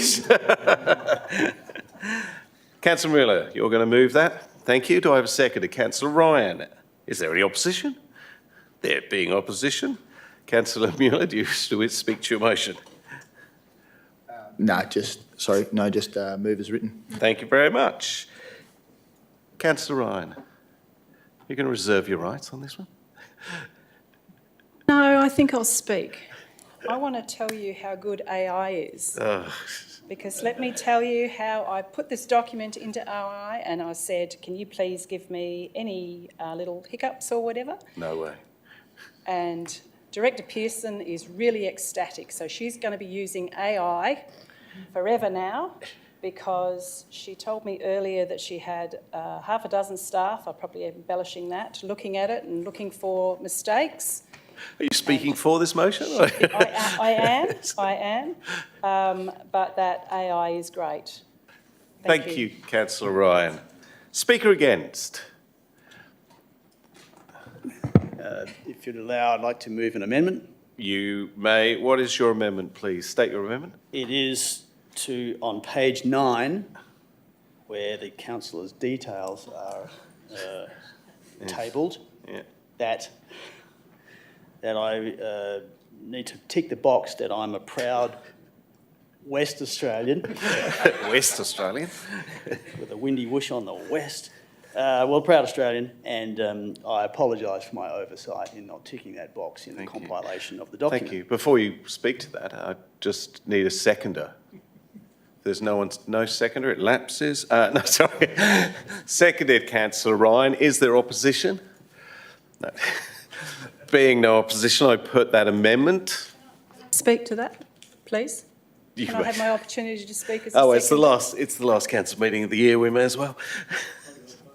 I did advise Councillor McNiss last year, and I advised him again this year that mistake was there. Or mistake, I don't know what it was. But so I'm glad that you take my advice on occasions, Councillor McNish. Thank you. I don't know where I'm at now. Speaker against? You wish to say? No speakers. There's no rebuttal. Well, she didn't speak against it. Yeah, I can still rebut on a positive because only to say that I don't often take her advice. Not as much advice as she would like me to take.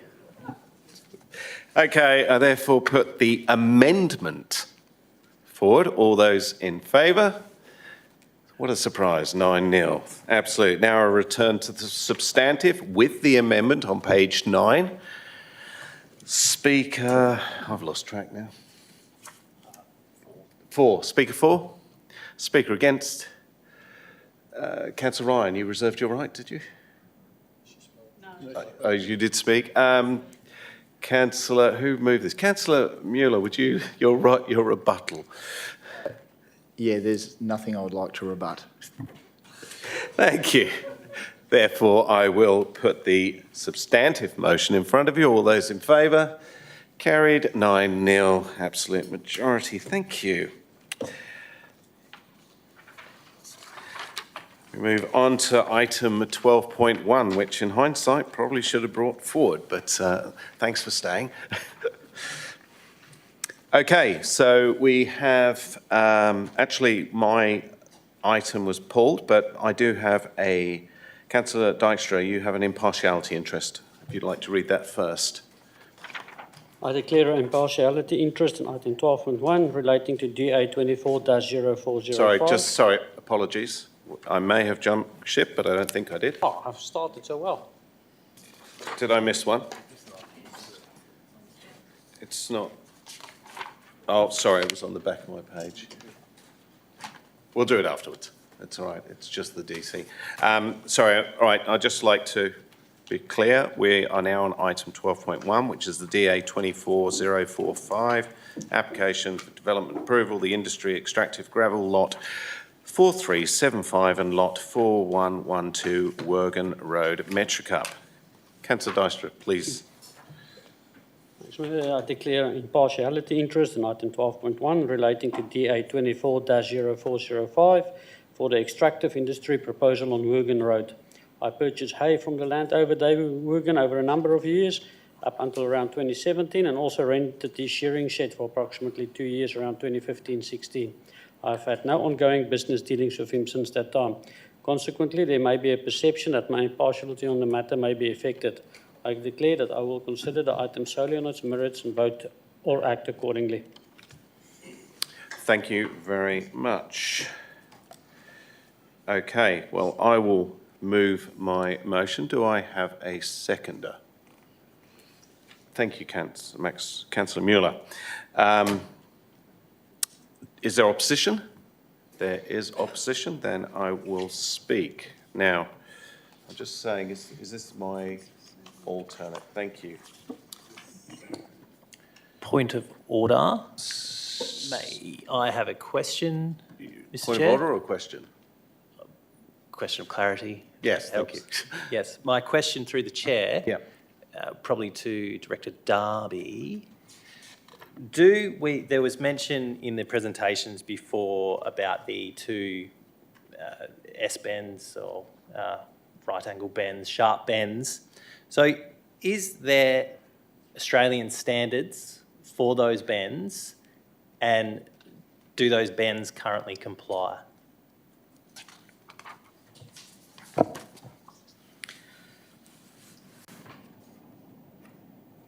It's a great question. I don't have that exact information in my head. What I do know, there's advisory signage on those bends that picks up the bends, but I can't tell you off the top of my head whether they're fully compliant or not. I'd have to go out there and actually survey them myself or get my guys to look at it. Sorry, is that answering your question? I think I could ask a further question to that. If I may, on clarity, so the road, I guess what we're saying, regardless of its condition right now, but that road was built to standard. It's allowed to have those corners close to the bridge, etc. That's what I think you're initially asking. Is that correct? Or are you asking about the current condition of that corner, which would be responsibility of the city? Correct. I thought you answered my question. Yeah, it was just, are there standards, and do they currently conform to the Australian standards or city standards, local government standards? Yeah, that was my question. They're compliant at the time of construction. I can't tell you whether or not there's been a change in that, and that's why I said I'd have to go with my guys to actually look at those specific corners. But there is signage there, advisory signage, which normally means that they are compliant, and along with the signage. So a further question, one more question if I may. Sure. In the traffic impact assessment that will be amended, can that be a consideration going forward before this is approved?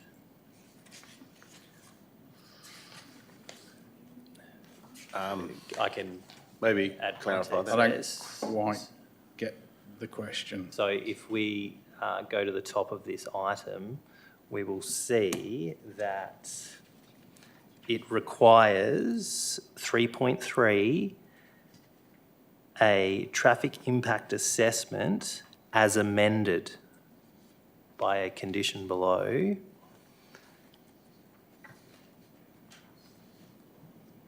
And that condition below, I'm not sure where that is.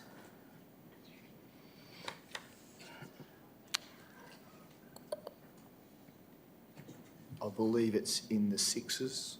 In the sixes?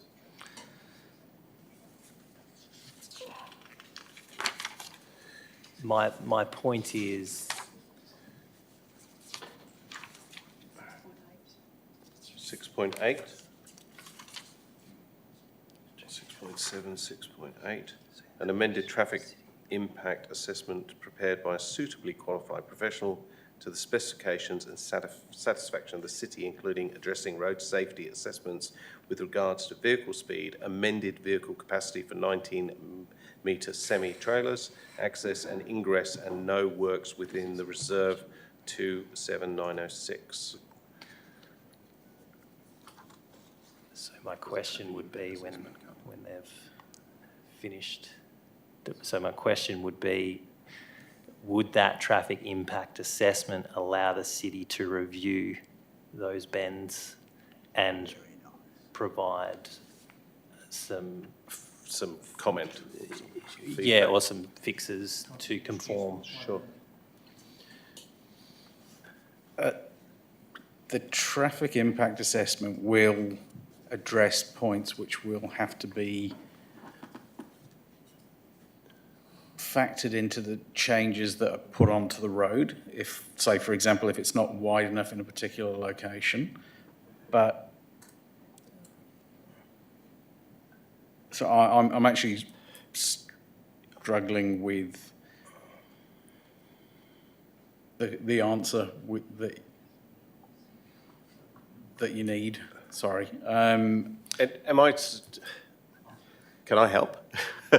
Are you saying that there will be a traffic assessment and that it will look into those corners? Is that correct, Councillor Kennedy? My understanding is there will be a traffic impact assessment, but that wouldn't require the applicant to fix the road. It would. It's through you, Mr. Mayor. Director Darby. The traffic impact assessment has been done. So there is one that has been submitted with the application.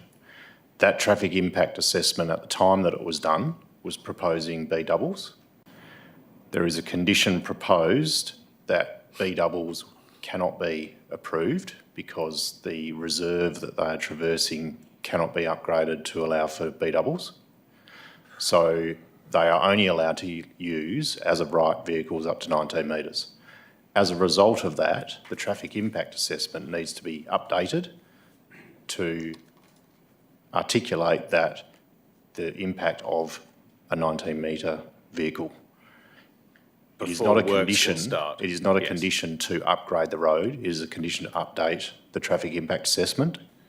The condition to upgrade the road is limited to the seal because the framework in the planning system that we have to work with is around what is the current width of the road and does it need upgrading because of the increase volume attributed to the application. Okay. Further questions, Councillor Kennedy? Councillor McNeish, you have a question? Thanks, sir. And I really like where Councillor Kennedy's going, and I had a question written myself which tags on. Can a safety audit, presumably as part of an amended traffic impact assessment that I read would need to be done because it says an amended one, not that it's already been done. So would a safety audit of the relevant section of Gale Road include a costed risk of road use parameters being exceeded or not complied with? And once this... Sorry, just if we can stick to question at this point, I understand. This is a question. This is a question. So in 6.8, I read a new or amended traffic impact assessment needs to be prepared by a suitably qualified professional. Now here it is, to the specifications and satisfaction of the city, which I'm reading to mean can be, the scope of that can be defined here and now if the council believes hasn't been extensive enough to this point. When I hear of the regular... I don't want to get into debate, mistreatment of... I'm just explaining myself. Regular mistreatment but this is of roads asking questions. And those... Yeah.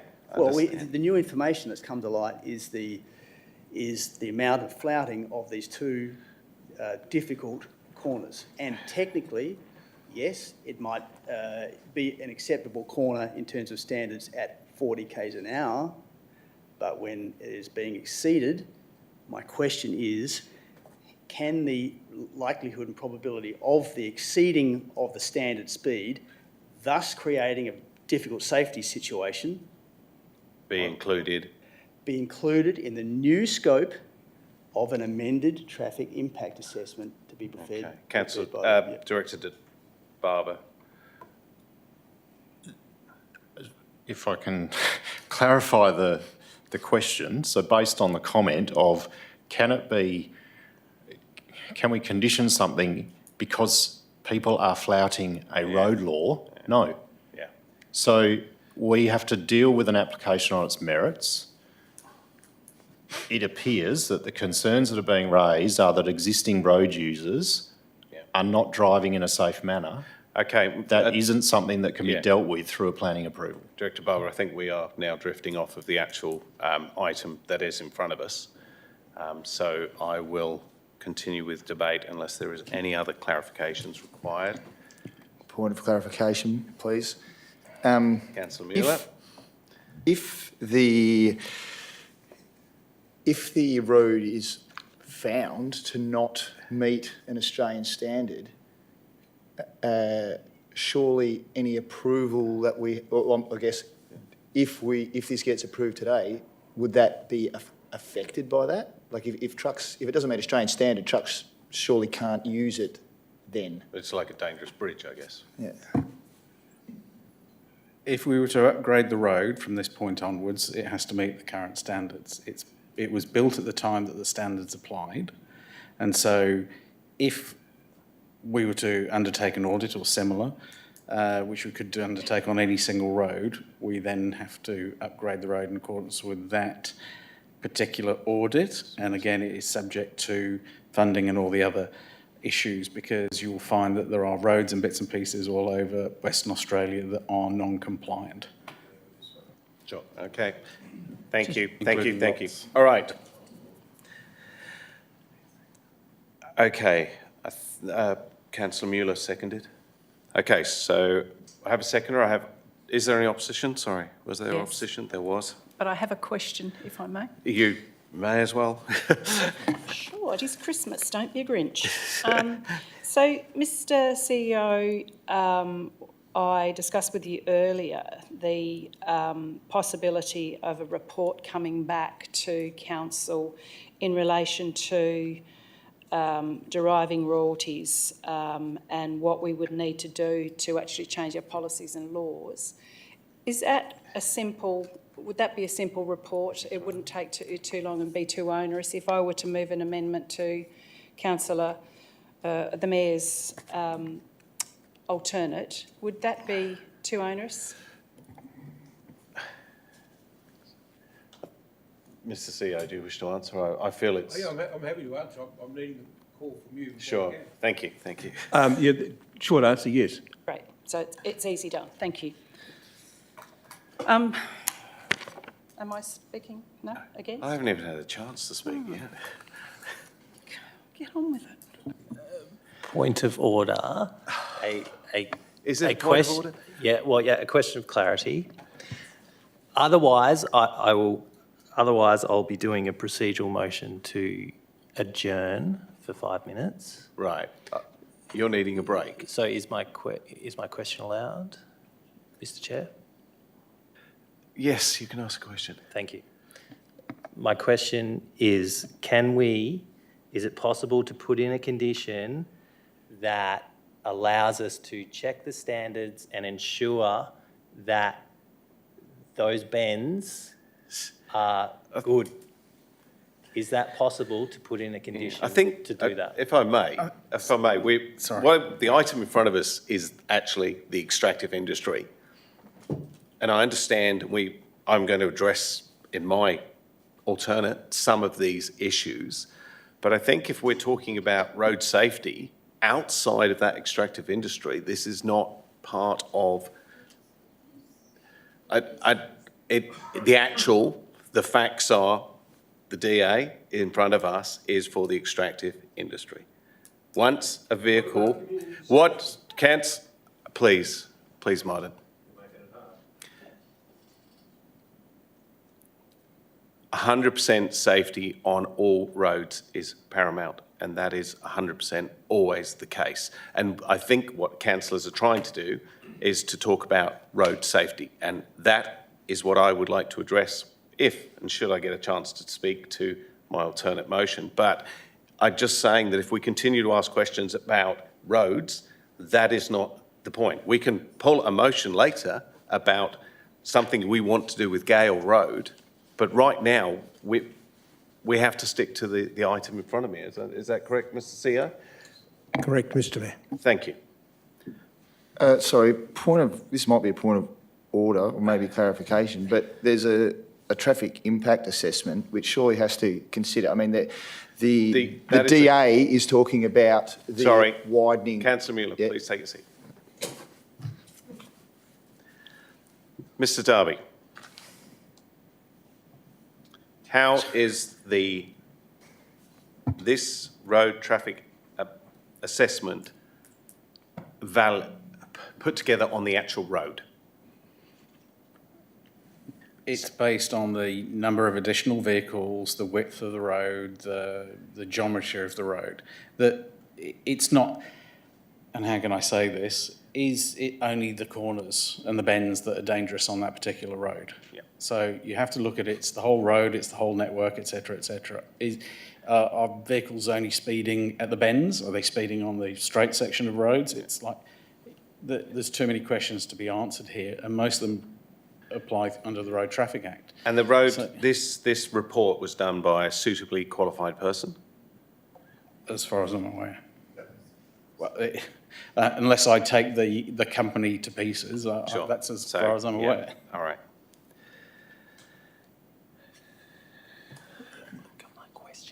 Could I have my question answered before, if possible, Mr. Just Chair? repeat your question, please.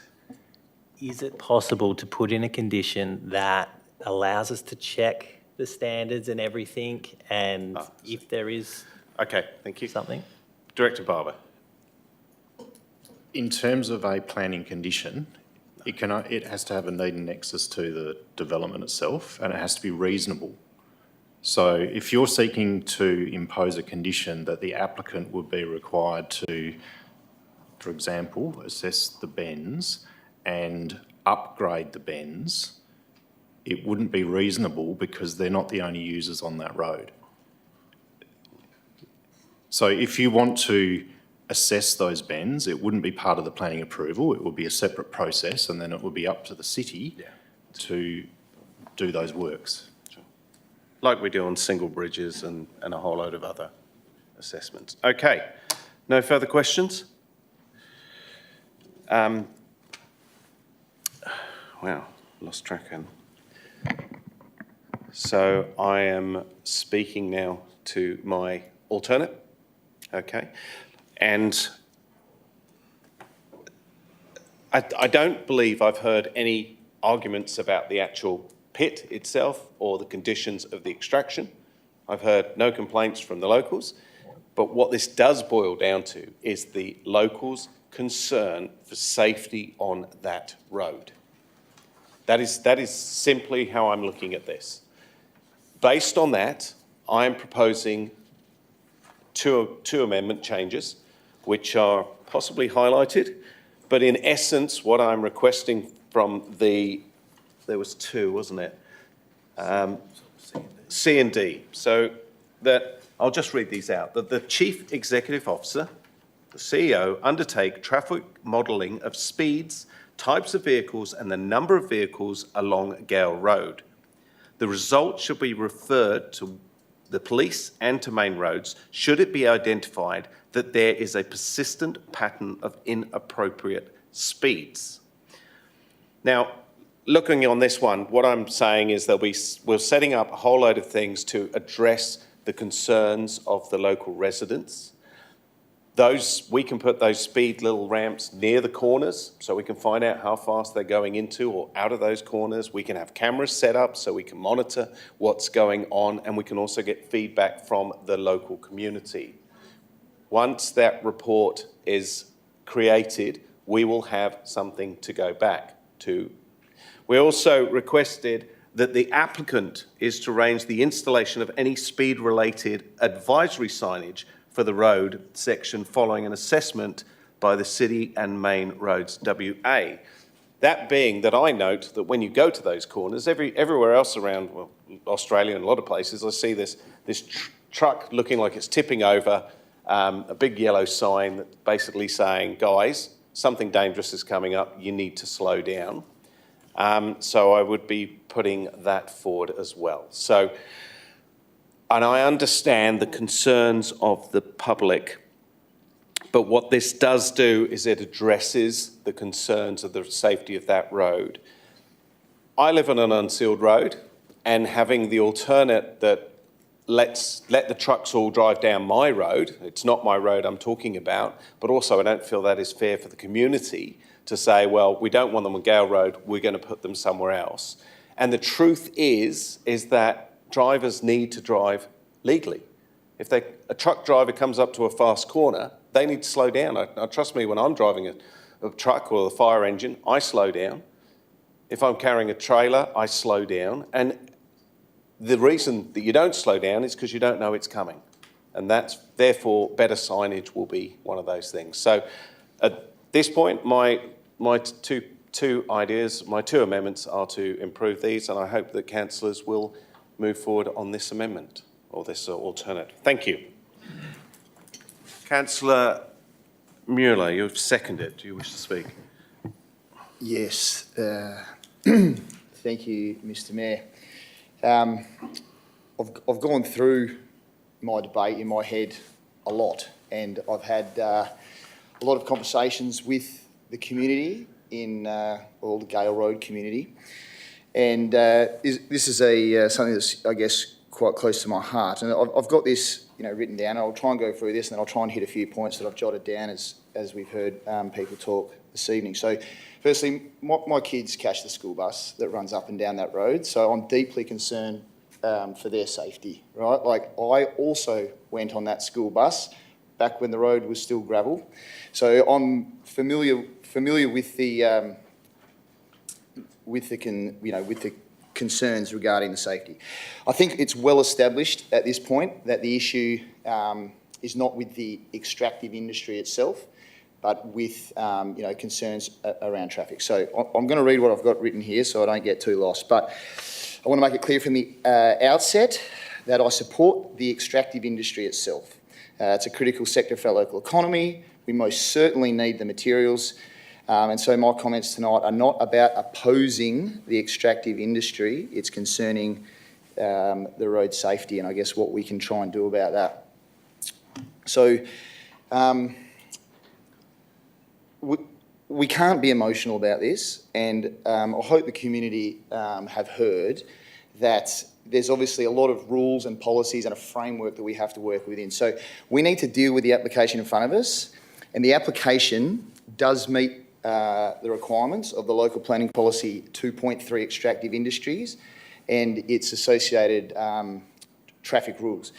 So what the road is considered a restricted access vehicle road. The applicant, they've avoided this or being subject to the restricted vehicle access conditions by limiting the vehicle length to a single trailer, so 19 metres is my understanding.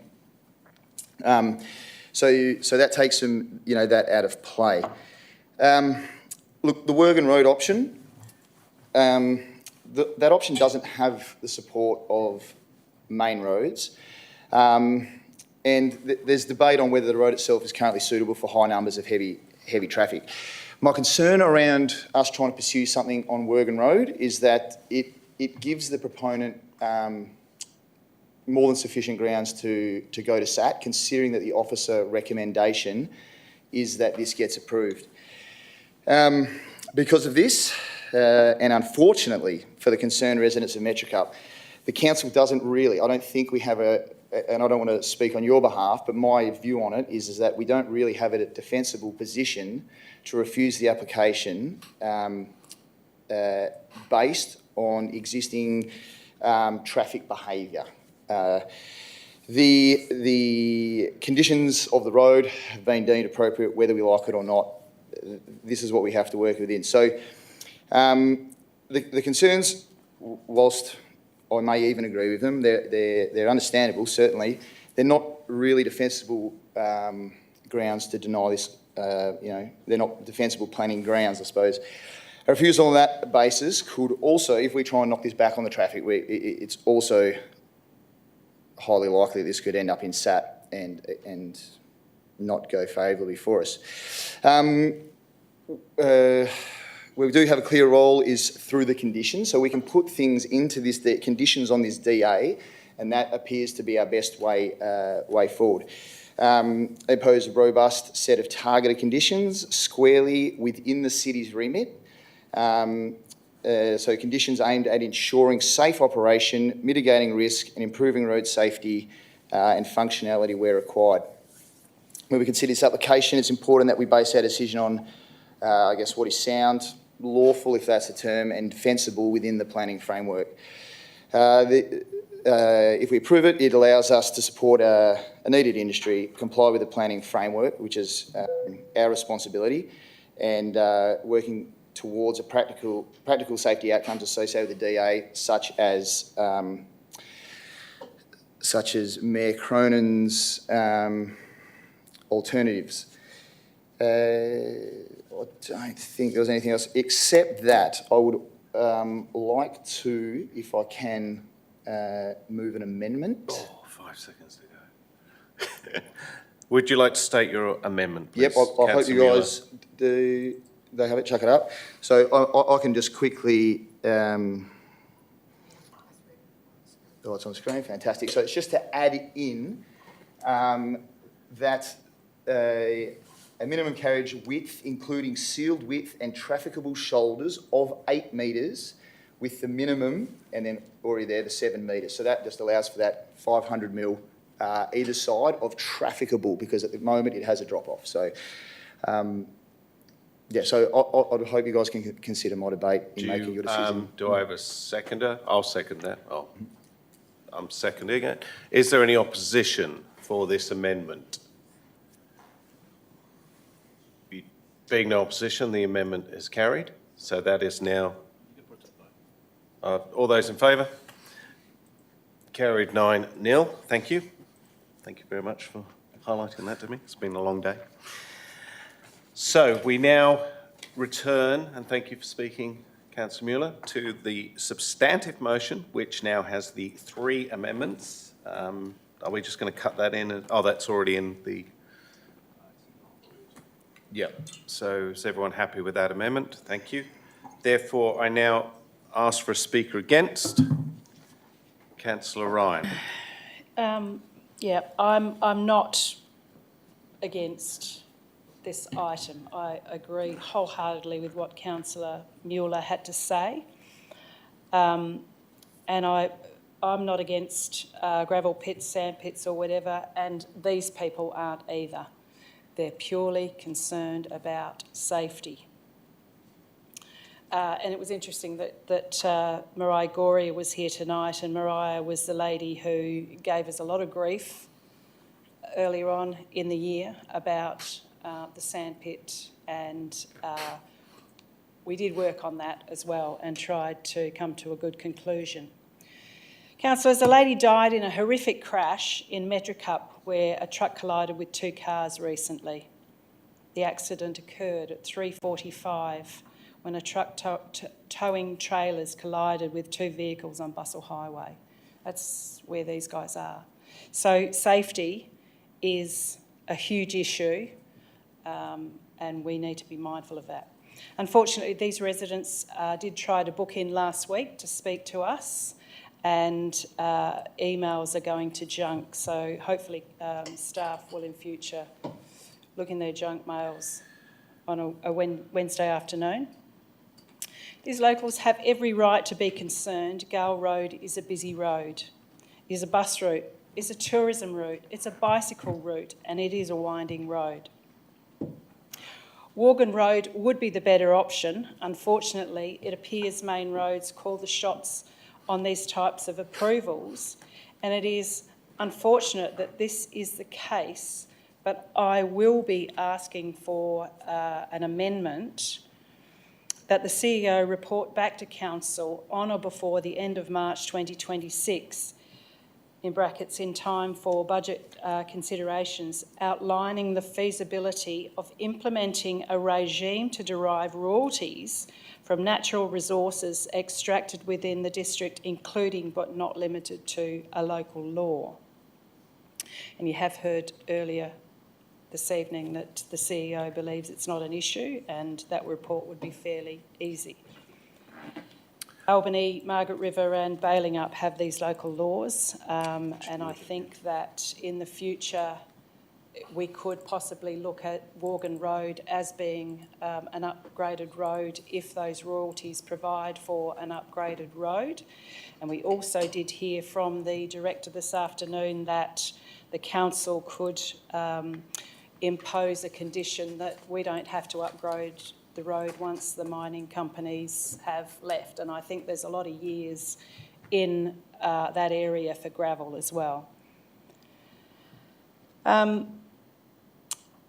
I notice that the proponent is here tonight, and I implore him, and I'm sure he will, to take due care and diligence with his carting of the gravel, and that would be appreciated. Councillors, I met with these people on Saturday afternoon, and I lived and breathed the fast cars, trucks.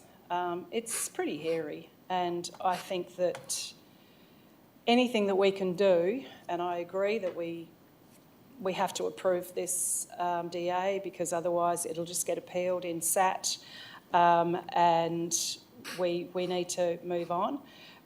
But I think we need to also be mindful that the community deserves to be looked after, and we ensure that our roads are safe. So thank you. I'd like to move that amendment if I can. And would you like to state your amendment, please?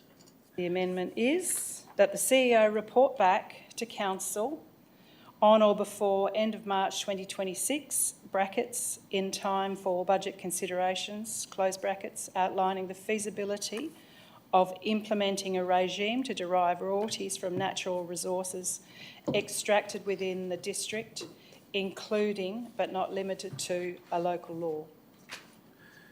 If I may ask a point of clarification. Ms. CEO, how does this affect this application, this DA in front of us? It doesn't. This is a proposal to bring back a report for consideration of the budget about the feasibility of implementing a local law which relates around deriving royalties. So does it make sense to add it to this item? That's a matter for you and the council, Mr Mayor. That's not something I'm going to delve into. Okay, thank you. Do I have a seconder for this amendment? There is a seconder. Is there opposition? There is opposition. Therefore, do we speak to your amendment? Only that I think if we'd have had something like this when this came up initially, that there might be an opportunity to have Worgan Road sealed. So unless we get a report, we don't know what we don't know. I think Margaret River, Bailing Up and Albany have a local law. I don't know whether we will make money from the extraction. I think Mr Patterson said tonight that the amount of product that's coming out of a pit is quite significant, and we should be able to have a user pays system that the applicant knows about before he puts in a DA for a tip. It is not fair for an applicant to go to the bank and say, I want to borrow this much money to get my business approved, and then we put all these conditions on him. I think it's incumbent of us to, if it is a great policy or local law that we can bring in, and we'll get the information from the CEO, no doubt. It's not an onerous thing. It would just give us more advice as to whether it is a good thing or it's not, and what we can and can't do. Thank you. Councillor McNeish. Thanks, sir. Yes, I was surprised that this has been allowed as an amendment, because it's not really, but it's live and we're talking to it. So, for Councillor Ryan's concept of a, I'm not sure we can call it, well, we should call it what she's called it, but rather in discussions earlier on this afternoon, there could be a fee to recover. But anyway, that'll be addressed in the CEO's report if it's successful. A fee towards recovering the cost included to the contribution of a new compliance officer. Now, we heard that we can't make money out of these royalties, but it is a cost-covering exercise. So if we have a problem in policing, compliance, on safety, on roads, on corners, on pit volumes, on dust, on noise, on whatever, then we'll need some resources, and that comes at a cost. And that cost could be paid for by a fee, if I can't call it a royalty. So that would be a very useful thing to understand going forward, not just for this pit, but if we choose to go down the route of making a local law. I'm going to foreshadow another amendment, and that is that I can't amend an amendment, so I'm foreshadowing an amendment, and that is that if the bends, I won't be able to talk to it. Alternative, new amendment, that a new traffic assessment be performed including a new scope of quantification for the risk of the relevant sections of Gale Road where the probability of departure, exceedance and non-compliance of standards is real. And I want that risk quantified and put into the safety report, because we all know it happens, and we've been informed of it, we've observed it, and to just say, oh no, everyone's going to obey the speed and roll up to these corners at 40 k's an hour, well, let's have a probability and a risk factor put in, and then we might actually decide that an alternative access and egress to this pit is worthwhile using the other road. Thank you. Thank you. Speak. Sorry. I just want to clarify that E is the best way to phrase this in the motion, given it's separate to the...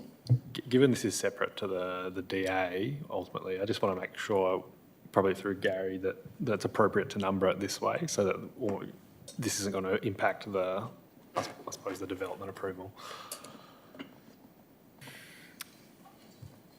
I haven't got the original one in front of me. Sorry, through you, Mr Mayor.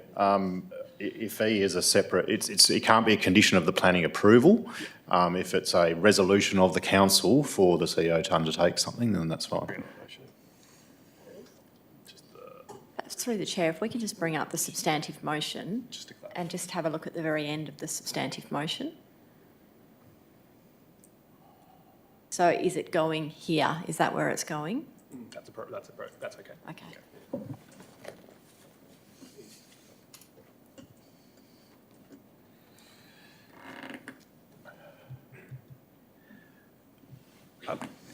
The only reason I will speak against this is that I commend, absolutely, but I'm absolutely confused as to, even if we came up with something, I don't believe we could then go back to the applicant and then start charging them from this amendment.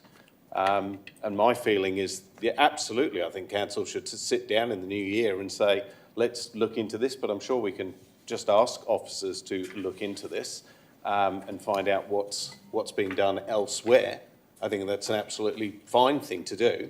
I just feel that we are, again, confusing the item that is in front of us, which is to approve this. And should this come through and this report say it's possible, we can't then start charging the current applicant. That's not a condition that we would then put this on them, to charge them a fee or royalties, that we were talking about resourcing staff now. I'm sorry, but I need to bring it back to the basics of what we're actually trying to debate here. And then I think, again, I will say that, yeah, the road safety thing gets taken as well. But so, no, I'm speaking against this one at this point because it can be done elsewhere. Thank you. Do I have a speaker for the amendment? Sorry, point of clarification. I'm a little bit lost with what's happening here. So Councillor Ryan has moved an amendment, which is in front of you, and we are now debating on whether this should go into the substantive motion. And so if that gets voted down, we go back to the original substantive motion. And when does Councillor McNish's foreshadowed amendment come into play? Then that would he won't now. So. Unless you get to speak again, unless the motion through the chair, you can't foreshadow an amendment. Councillor McNish will have to move an amendment at that point in time. sorry, just a final clarification. So if this gets voted down, that would allow the third amendment? Okay. Yeah, sorry, Councillor McNish hasn't spoken yet, so he just spoke to the amendment. Speaker for the amendment. Speaker. Just a point of clarification. Sure. Can this be put as a motion on a later date, a separate motion altogether? Yes, absolutely. Speaker for, speaker against. Could I ask a question, please? You may ask a question. Mr. CEO, would you be of a mind to bring back a report anyway without a council resolution? Yes, councillor. Excellent, thank you.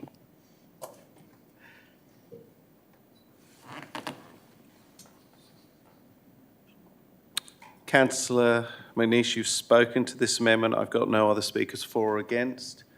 Councillor Ryan, you have your right to reply to this amendment only.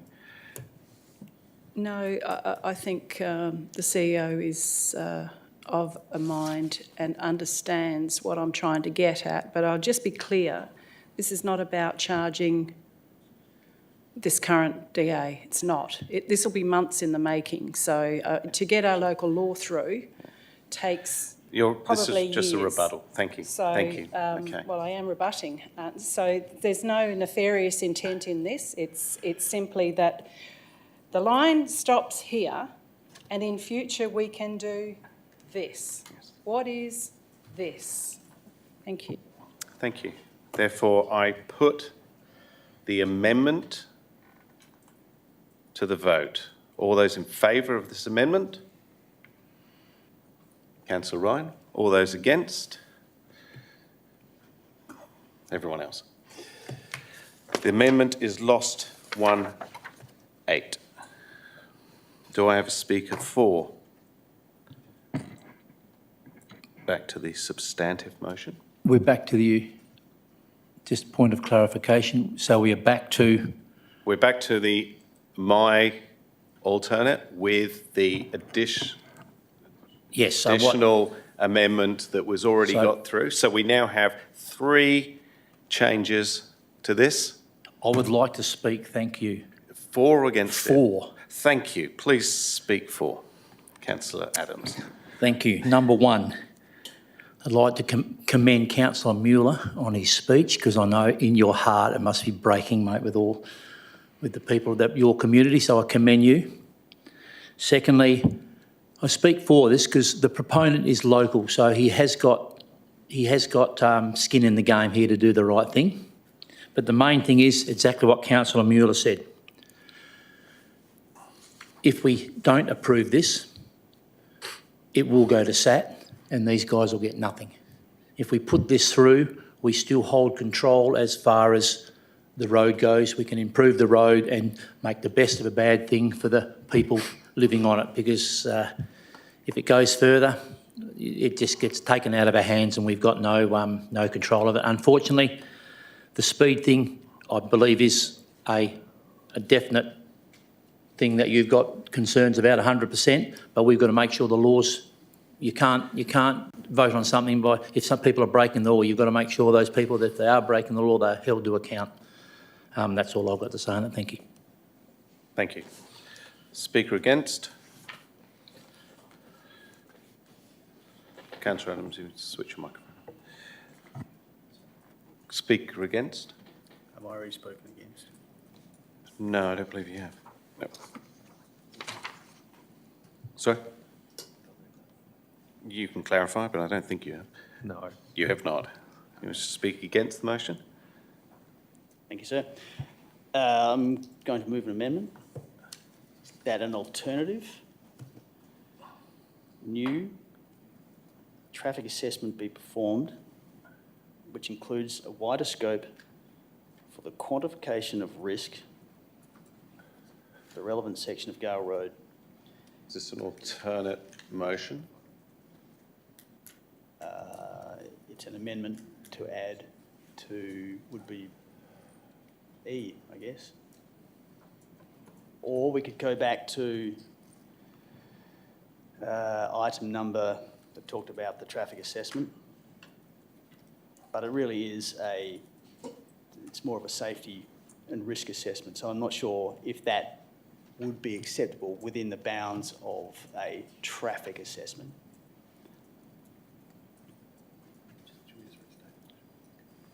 Sorry. If you could restate the motion, please.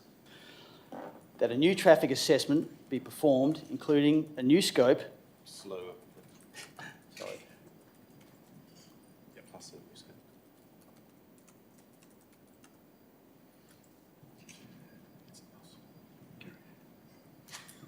We will ask you for a comment. I would hope that the Mayor would ask you for a comment, Director Darby. That a new traffic assessment be performed, including a new scope of quantification of the risk for the relevant sections of Gale Road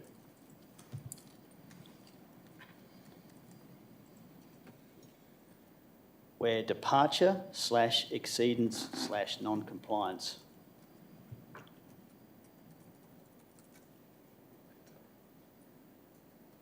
of standards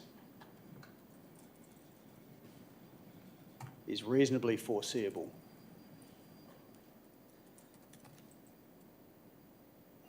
Done. We'll get that up on the screen and we'll confirm.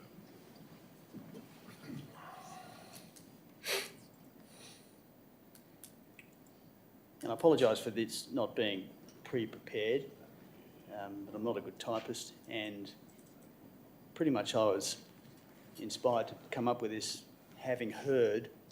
Sorry, what's I come won't down have you tonight. speak to this at this Thank you. stage. Okay, understand.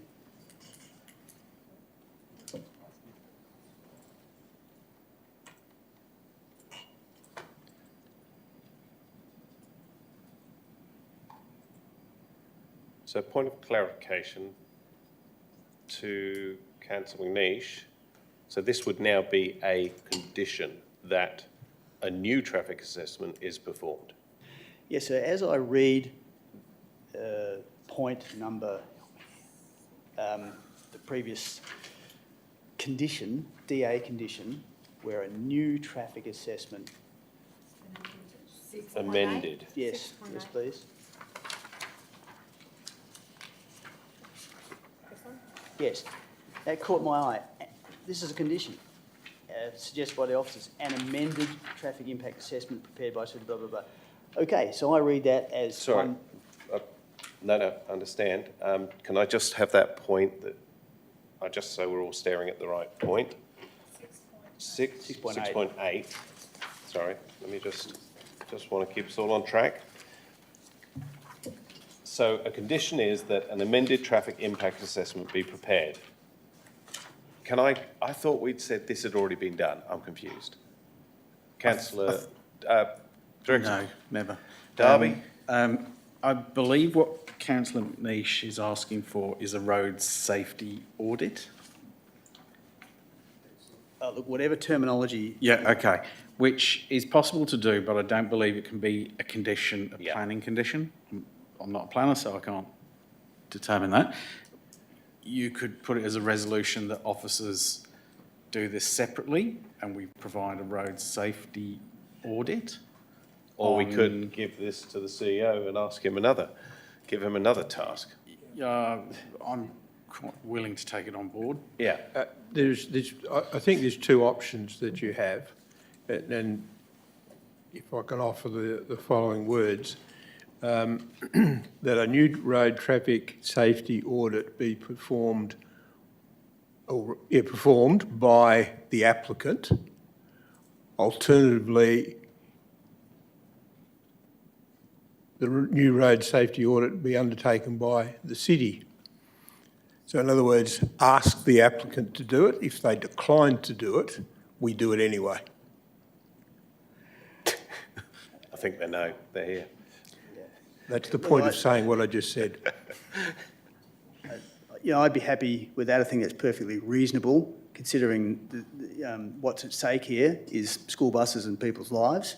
And on the other side of the equation, X million dollars. I think it'd be worthwhile investment, particularly, and Mayor, if you'll just give me a little bit of scope here, particularly if this organisation has identified that this was a safety matter 20-something years ago and hasn't been dealt with since. So it might be a good chance to revisit. Thank you, Councillor Manish.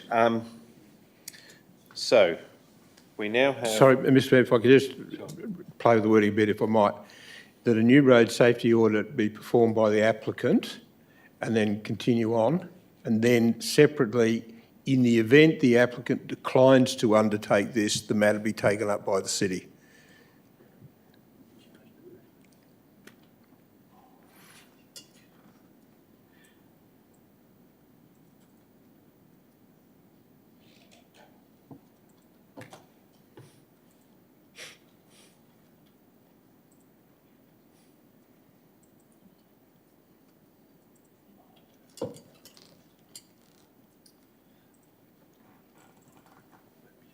Can I get a point of clarification from Mr CEO? Is there... Through the chair. If they decline to do it, so when they decline to do it, if they decline to do it, does the cost become a burden of the city, or would the idea be that it is paid for by the applicant? No, we wouldn't necessarily be able to make that a cost to them as part of this condition. I mean, sending a pretty clear message to the applicant, the deep concern of the community about this issue, and I guess playing to their largesse, hopefully. In the event they choose not to, the council is recognising to the community this is an issue of safety they've raised that we will address. Through the chair, another question pursuant to Councillor Mueller's question. If the proponent refused and the city's resources are quite tied up for a while, would that mean that this condition not being able to be complied with for quite a while by the city would delay any action on the DA and opening the pit? No, if in the event that the applicant declined, I would bring back a report to the council saying this is the scope we think should be progressed, this is the estimated cost, and then we would need to find the money to address the issue. Timing of that will depend upon budgets and other allocations. Another question, and that would be a cost of compliance that would be presumably recoverable in the other report you're writing. Hypothetically, that might be the case. Okay, so we have an additional amendment which has been moved by Councillor Manish. Is there a seconder? Seconded Councillor Ryan. Is there opposition? The reason I'm speaking against is because this, and I'm speaking for the whole community. Please. No, please, if you, no. This is, all I'm saying is we could be setting ourselves up for every road, including my road, having an assessment for safety. My alternate has clearly stated that we will do this road assessment. We will check because the concerns are of speed, etc. I'm just saying to councillors, if we just pick one road out of the 456 unsealed, the 1,000 something of sealed roads, we could talk about Chain Ave, we could talk about Wildwood Road, we could talk about a lot of roads. There's been quite a few road accidents on Caves Road. I'm speaking for the community. I am speaking for the community. And I'm not saying that we cannot come back and if there is an issue with Gale Road, we can address it. But also I feel that if there's an issue on Gale Road, it needs to be addressed by other people running businesses on that road as well. For example, the beer farm, and there's a sand mine on there. There's some other people doing work as well. I'm just saying, we're tying it up on this, again, I come back to this, we keep tying it up to this one proponent, this applicant, on one DA, when there are other issues that we are well aware of.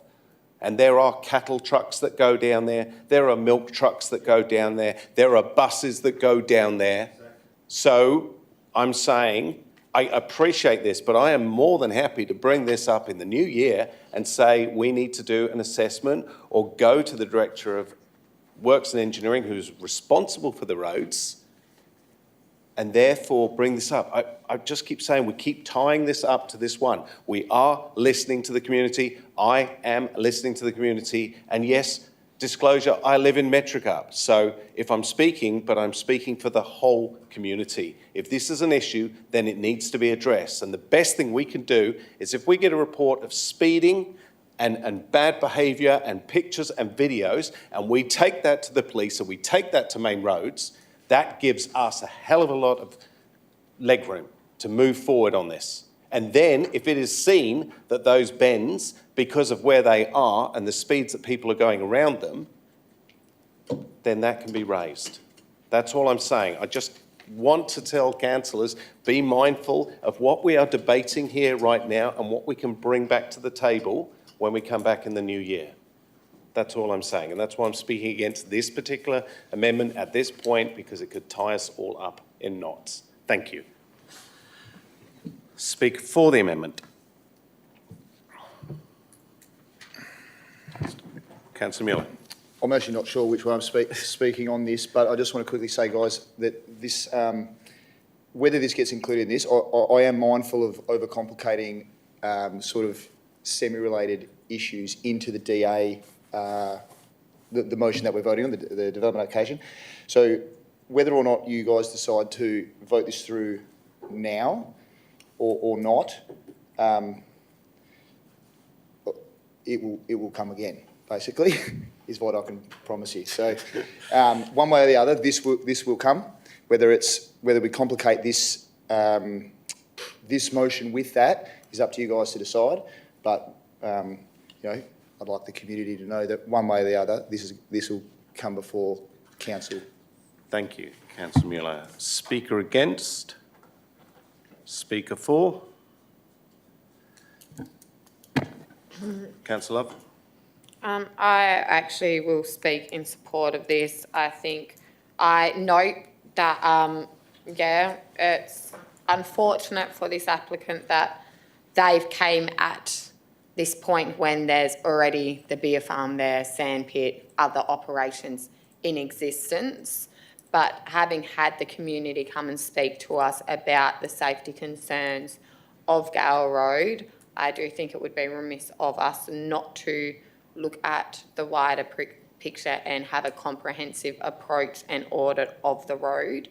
And this amendment does actually have scope to it that the applicant's not tied to having to do this road safety audit, and they can decline. And if so, the city, as the CEO said, the city won't actually undergo progressing anything more than telling us what the scope of works will be. We'll then be able to sit, have a look at that document, look at the costs associated and go forward. I understand that there's a lot of roads that people would have concerns over with safety. I've lived on a dirt gravel road myself out on a farming out on a farm for many years. But I think there's quite a lot of validity to the concerns raised by the community given the 90-degree angles on that road. And yeah, that's why I'll be supportive of this motion. Speaker against? Speaker for?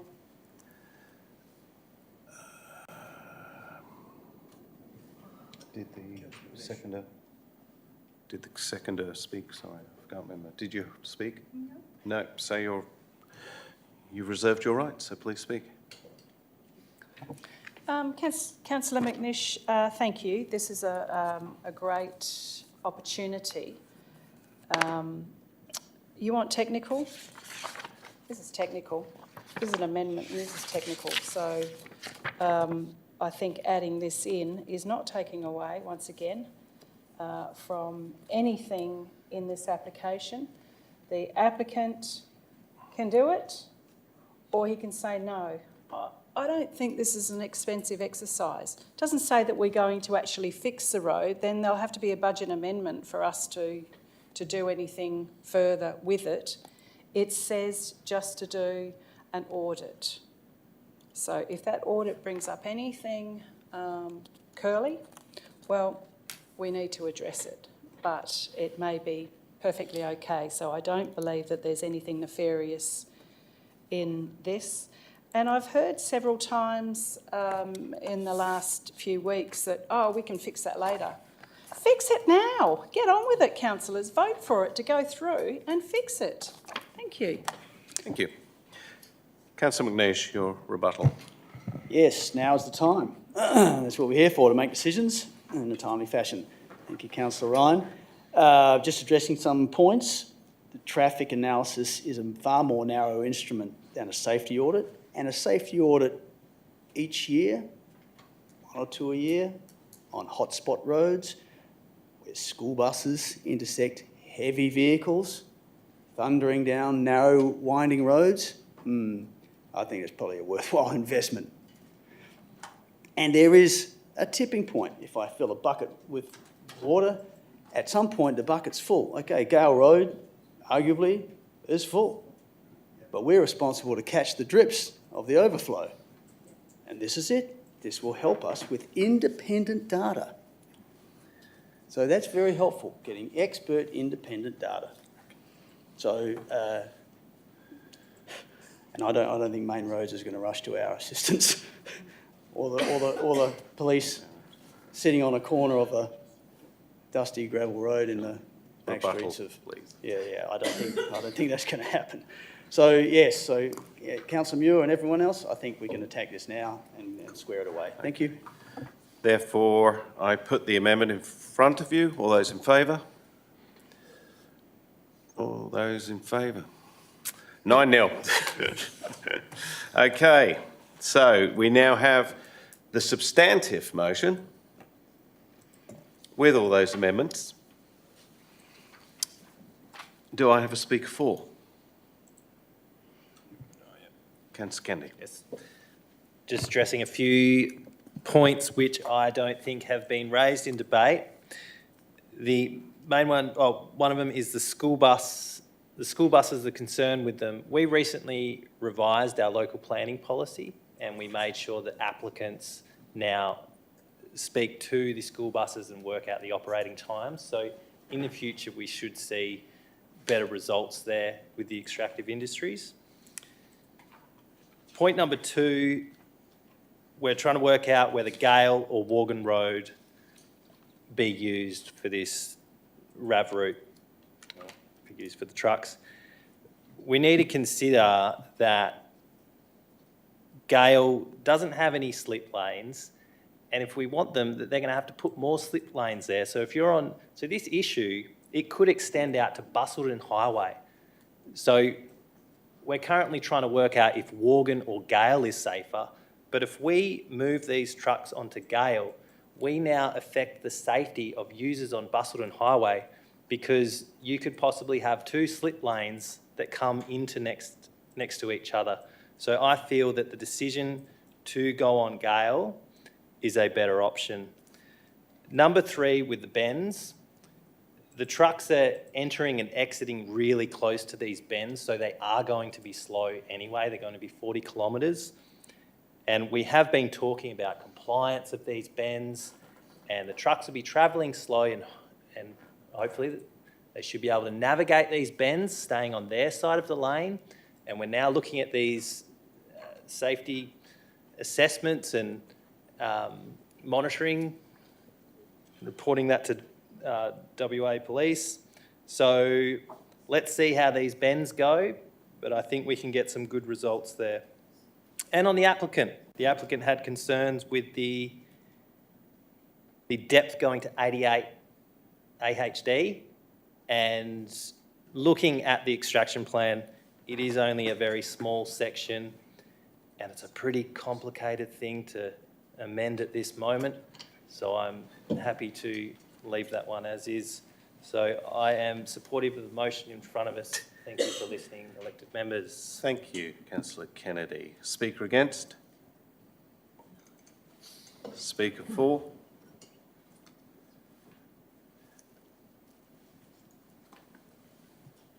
Councillor Mueller, did you speak? I don't think you did speak for the amendment. No, oh, you did. Sorry. Yeah. Okay. My rebuttal. Who spoke against? Not many. Look, I'm just going to summarise this really. I think the community, the concern is not the pit itself. I haven't heard a single argument about the pit. All I've heard is the arguments about the safety, and none of us are contesting that. So I think that moving forward, there were some statements made, and yes, there are accidents on road. There are horrific accidents on roads, and we've seen the effect that that has on people. But there are also, we've had some nasty ones on Caves Road. We've had nasty ones on a lot of roads. So I think it's a bigger picture thing, but there's no denying that Gale Road has got some terrible bends on it. It's badly set up with the whole setup, but also I can't consciously say, well, let's move it over to Wogan Road, because there are people living on Wogan Road, and I've seen the width of that road, and I know living on an unsealed road, having big trucks going up there would be even more damaging. Gale Road is built, allegedly, to standard for RAV4s, but we can, A, put this through, B, we can lobby Main Roads Police if that is found, from all of these different amendments, if that's found to be an issue. And their conditions can be set, we can monitor it, we can put up cameras, we can put up speed ramps, we've got the local community also who can video. And I will say that, yes, we had, and it was raised in debate about Mariah being here she had a big gravel pit and was massively concerned. But thankfully, I can say that there were not any accidents with the buses. Thankfully, the buses did communicate with the trucks, and we need to be mindful that everyone does have a right to be on the roads, but they don't have the right to break the laws. Just like the kids on the e-scooters don't wear crash helmets. And just like the number of people that were picked up in the booze and drug busts over the weekend, people break the law. But what we do need to make sure is that if they do break the law, they're accountable for this. And therefore, as Councillor Mueller said, this will come back, and we will do our best to make sure the roads are as safe as we can possibly make them. But accidents where a trailer comes loose, accidents where a truck is on a phone and drives into someone, that is down to those drivers. Absolutely down to the drivers, and they need to take responsibility. So I would commend that where we are, councillors vote for this motion as is, and that in the future we can address some of these other issues that are of a major concern to the community. Thank you. Therefore, I put the substantive motion in front of you. All those in favour? It's Councillor Mayor Cronin, Councillor Cox, Councillor Love, Councillor McNeish, Councillor Dyche, Councillor Ryan, Councillor Adams and Councillor Kennedy. Those against? Councillor Mueller. Therefore, the motion is carried 8-1. Thank you.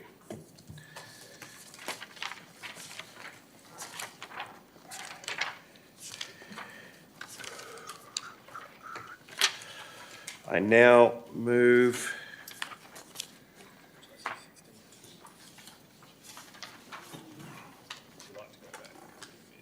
sorry, we missed one, didn't we? 16.1.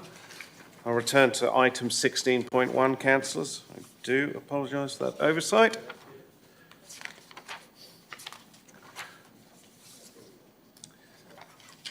If you wish to leave now, you can, because we're going to have a confidential item anyway, and we're going to close the room. But thank you all for your attendance. Thank you. Absolute agony.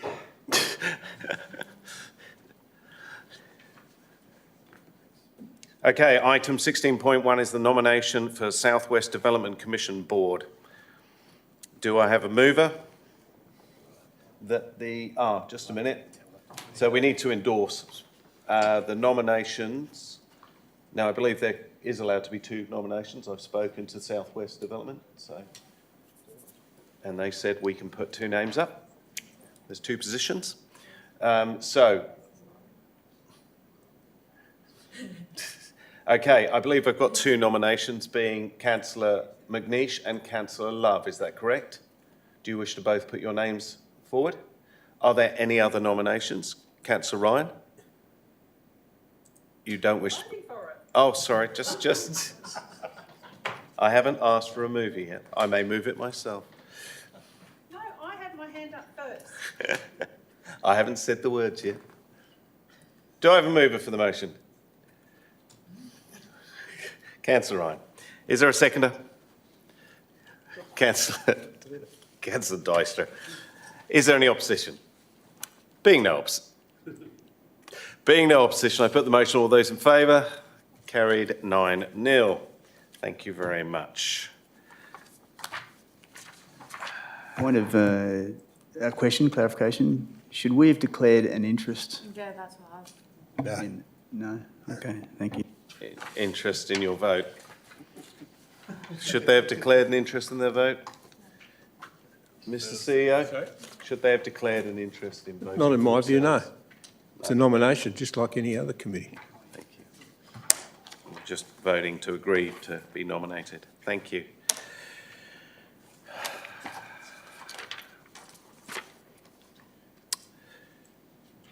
I now move to urgent business. Councillors, I have a request from the CEO for the Council to consider an item of urgent business.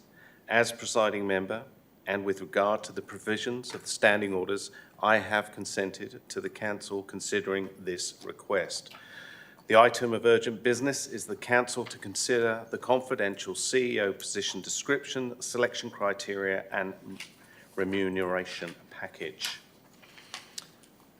Therefore, I need to put forward a motion to consider that, consider the item of confidential urgent business. So first required to consider whether the Council will resolve to consider this item of confidential urgent business. Do I have a mover? Moved Councillor Kennedy, seconded Councillor McNeish. Is there any opposition? Being no opposition, I put the motion. All those in favour? The motion is carried 9-0. Okay, so we now have 2 reports of confidential nature, and in accordance with section 5.232FI and 5.232C of the Local Government Act 1995, in order to maintain the confidentiality of these items, I will seek a decision to close the meeting to the members of the public and all staff. Do I have a mover? Moved Councillor Mueller, seconded Councillor Adams. Do I have any opposition? No opposition. I put the motion. Carried 9-0. The meeting is now closed to the public at 8:39.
we on? Okay, just to announce that the meeting reopened at 8:44 p.m. The item 19.1, the Officer of the Auditor General, OAG, General Computer Controls, GCC Audit 2425, was carried 7-0. And item 19.2, Urgent Business, CEO Position Description, Selection Criteria and Remuneration Package, was carried 9-0. I now close the meeting at 20:44. And our next ordinary council meeting will be on Wednesday, the 28th of January 2026. Councillors, I thank you all for your dedication and time to this meeting. Enjoy your break, and I will see you next year, if not sooner.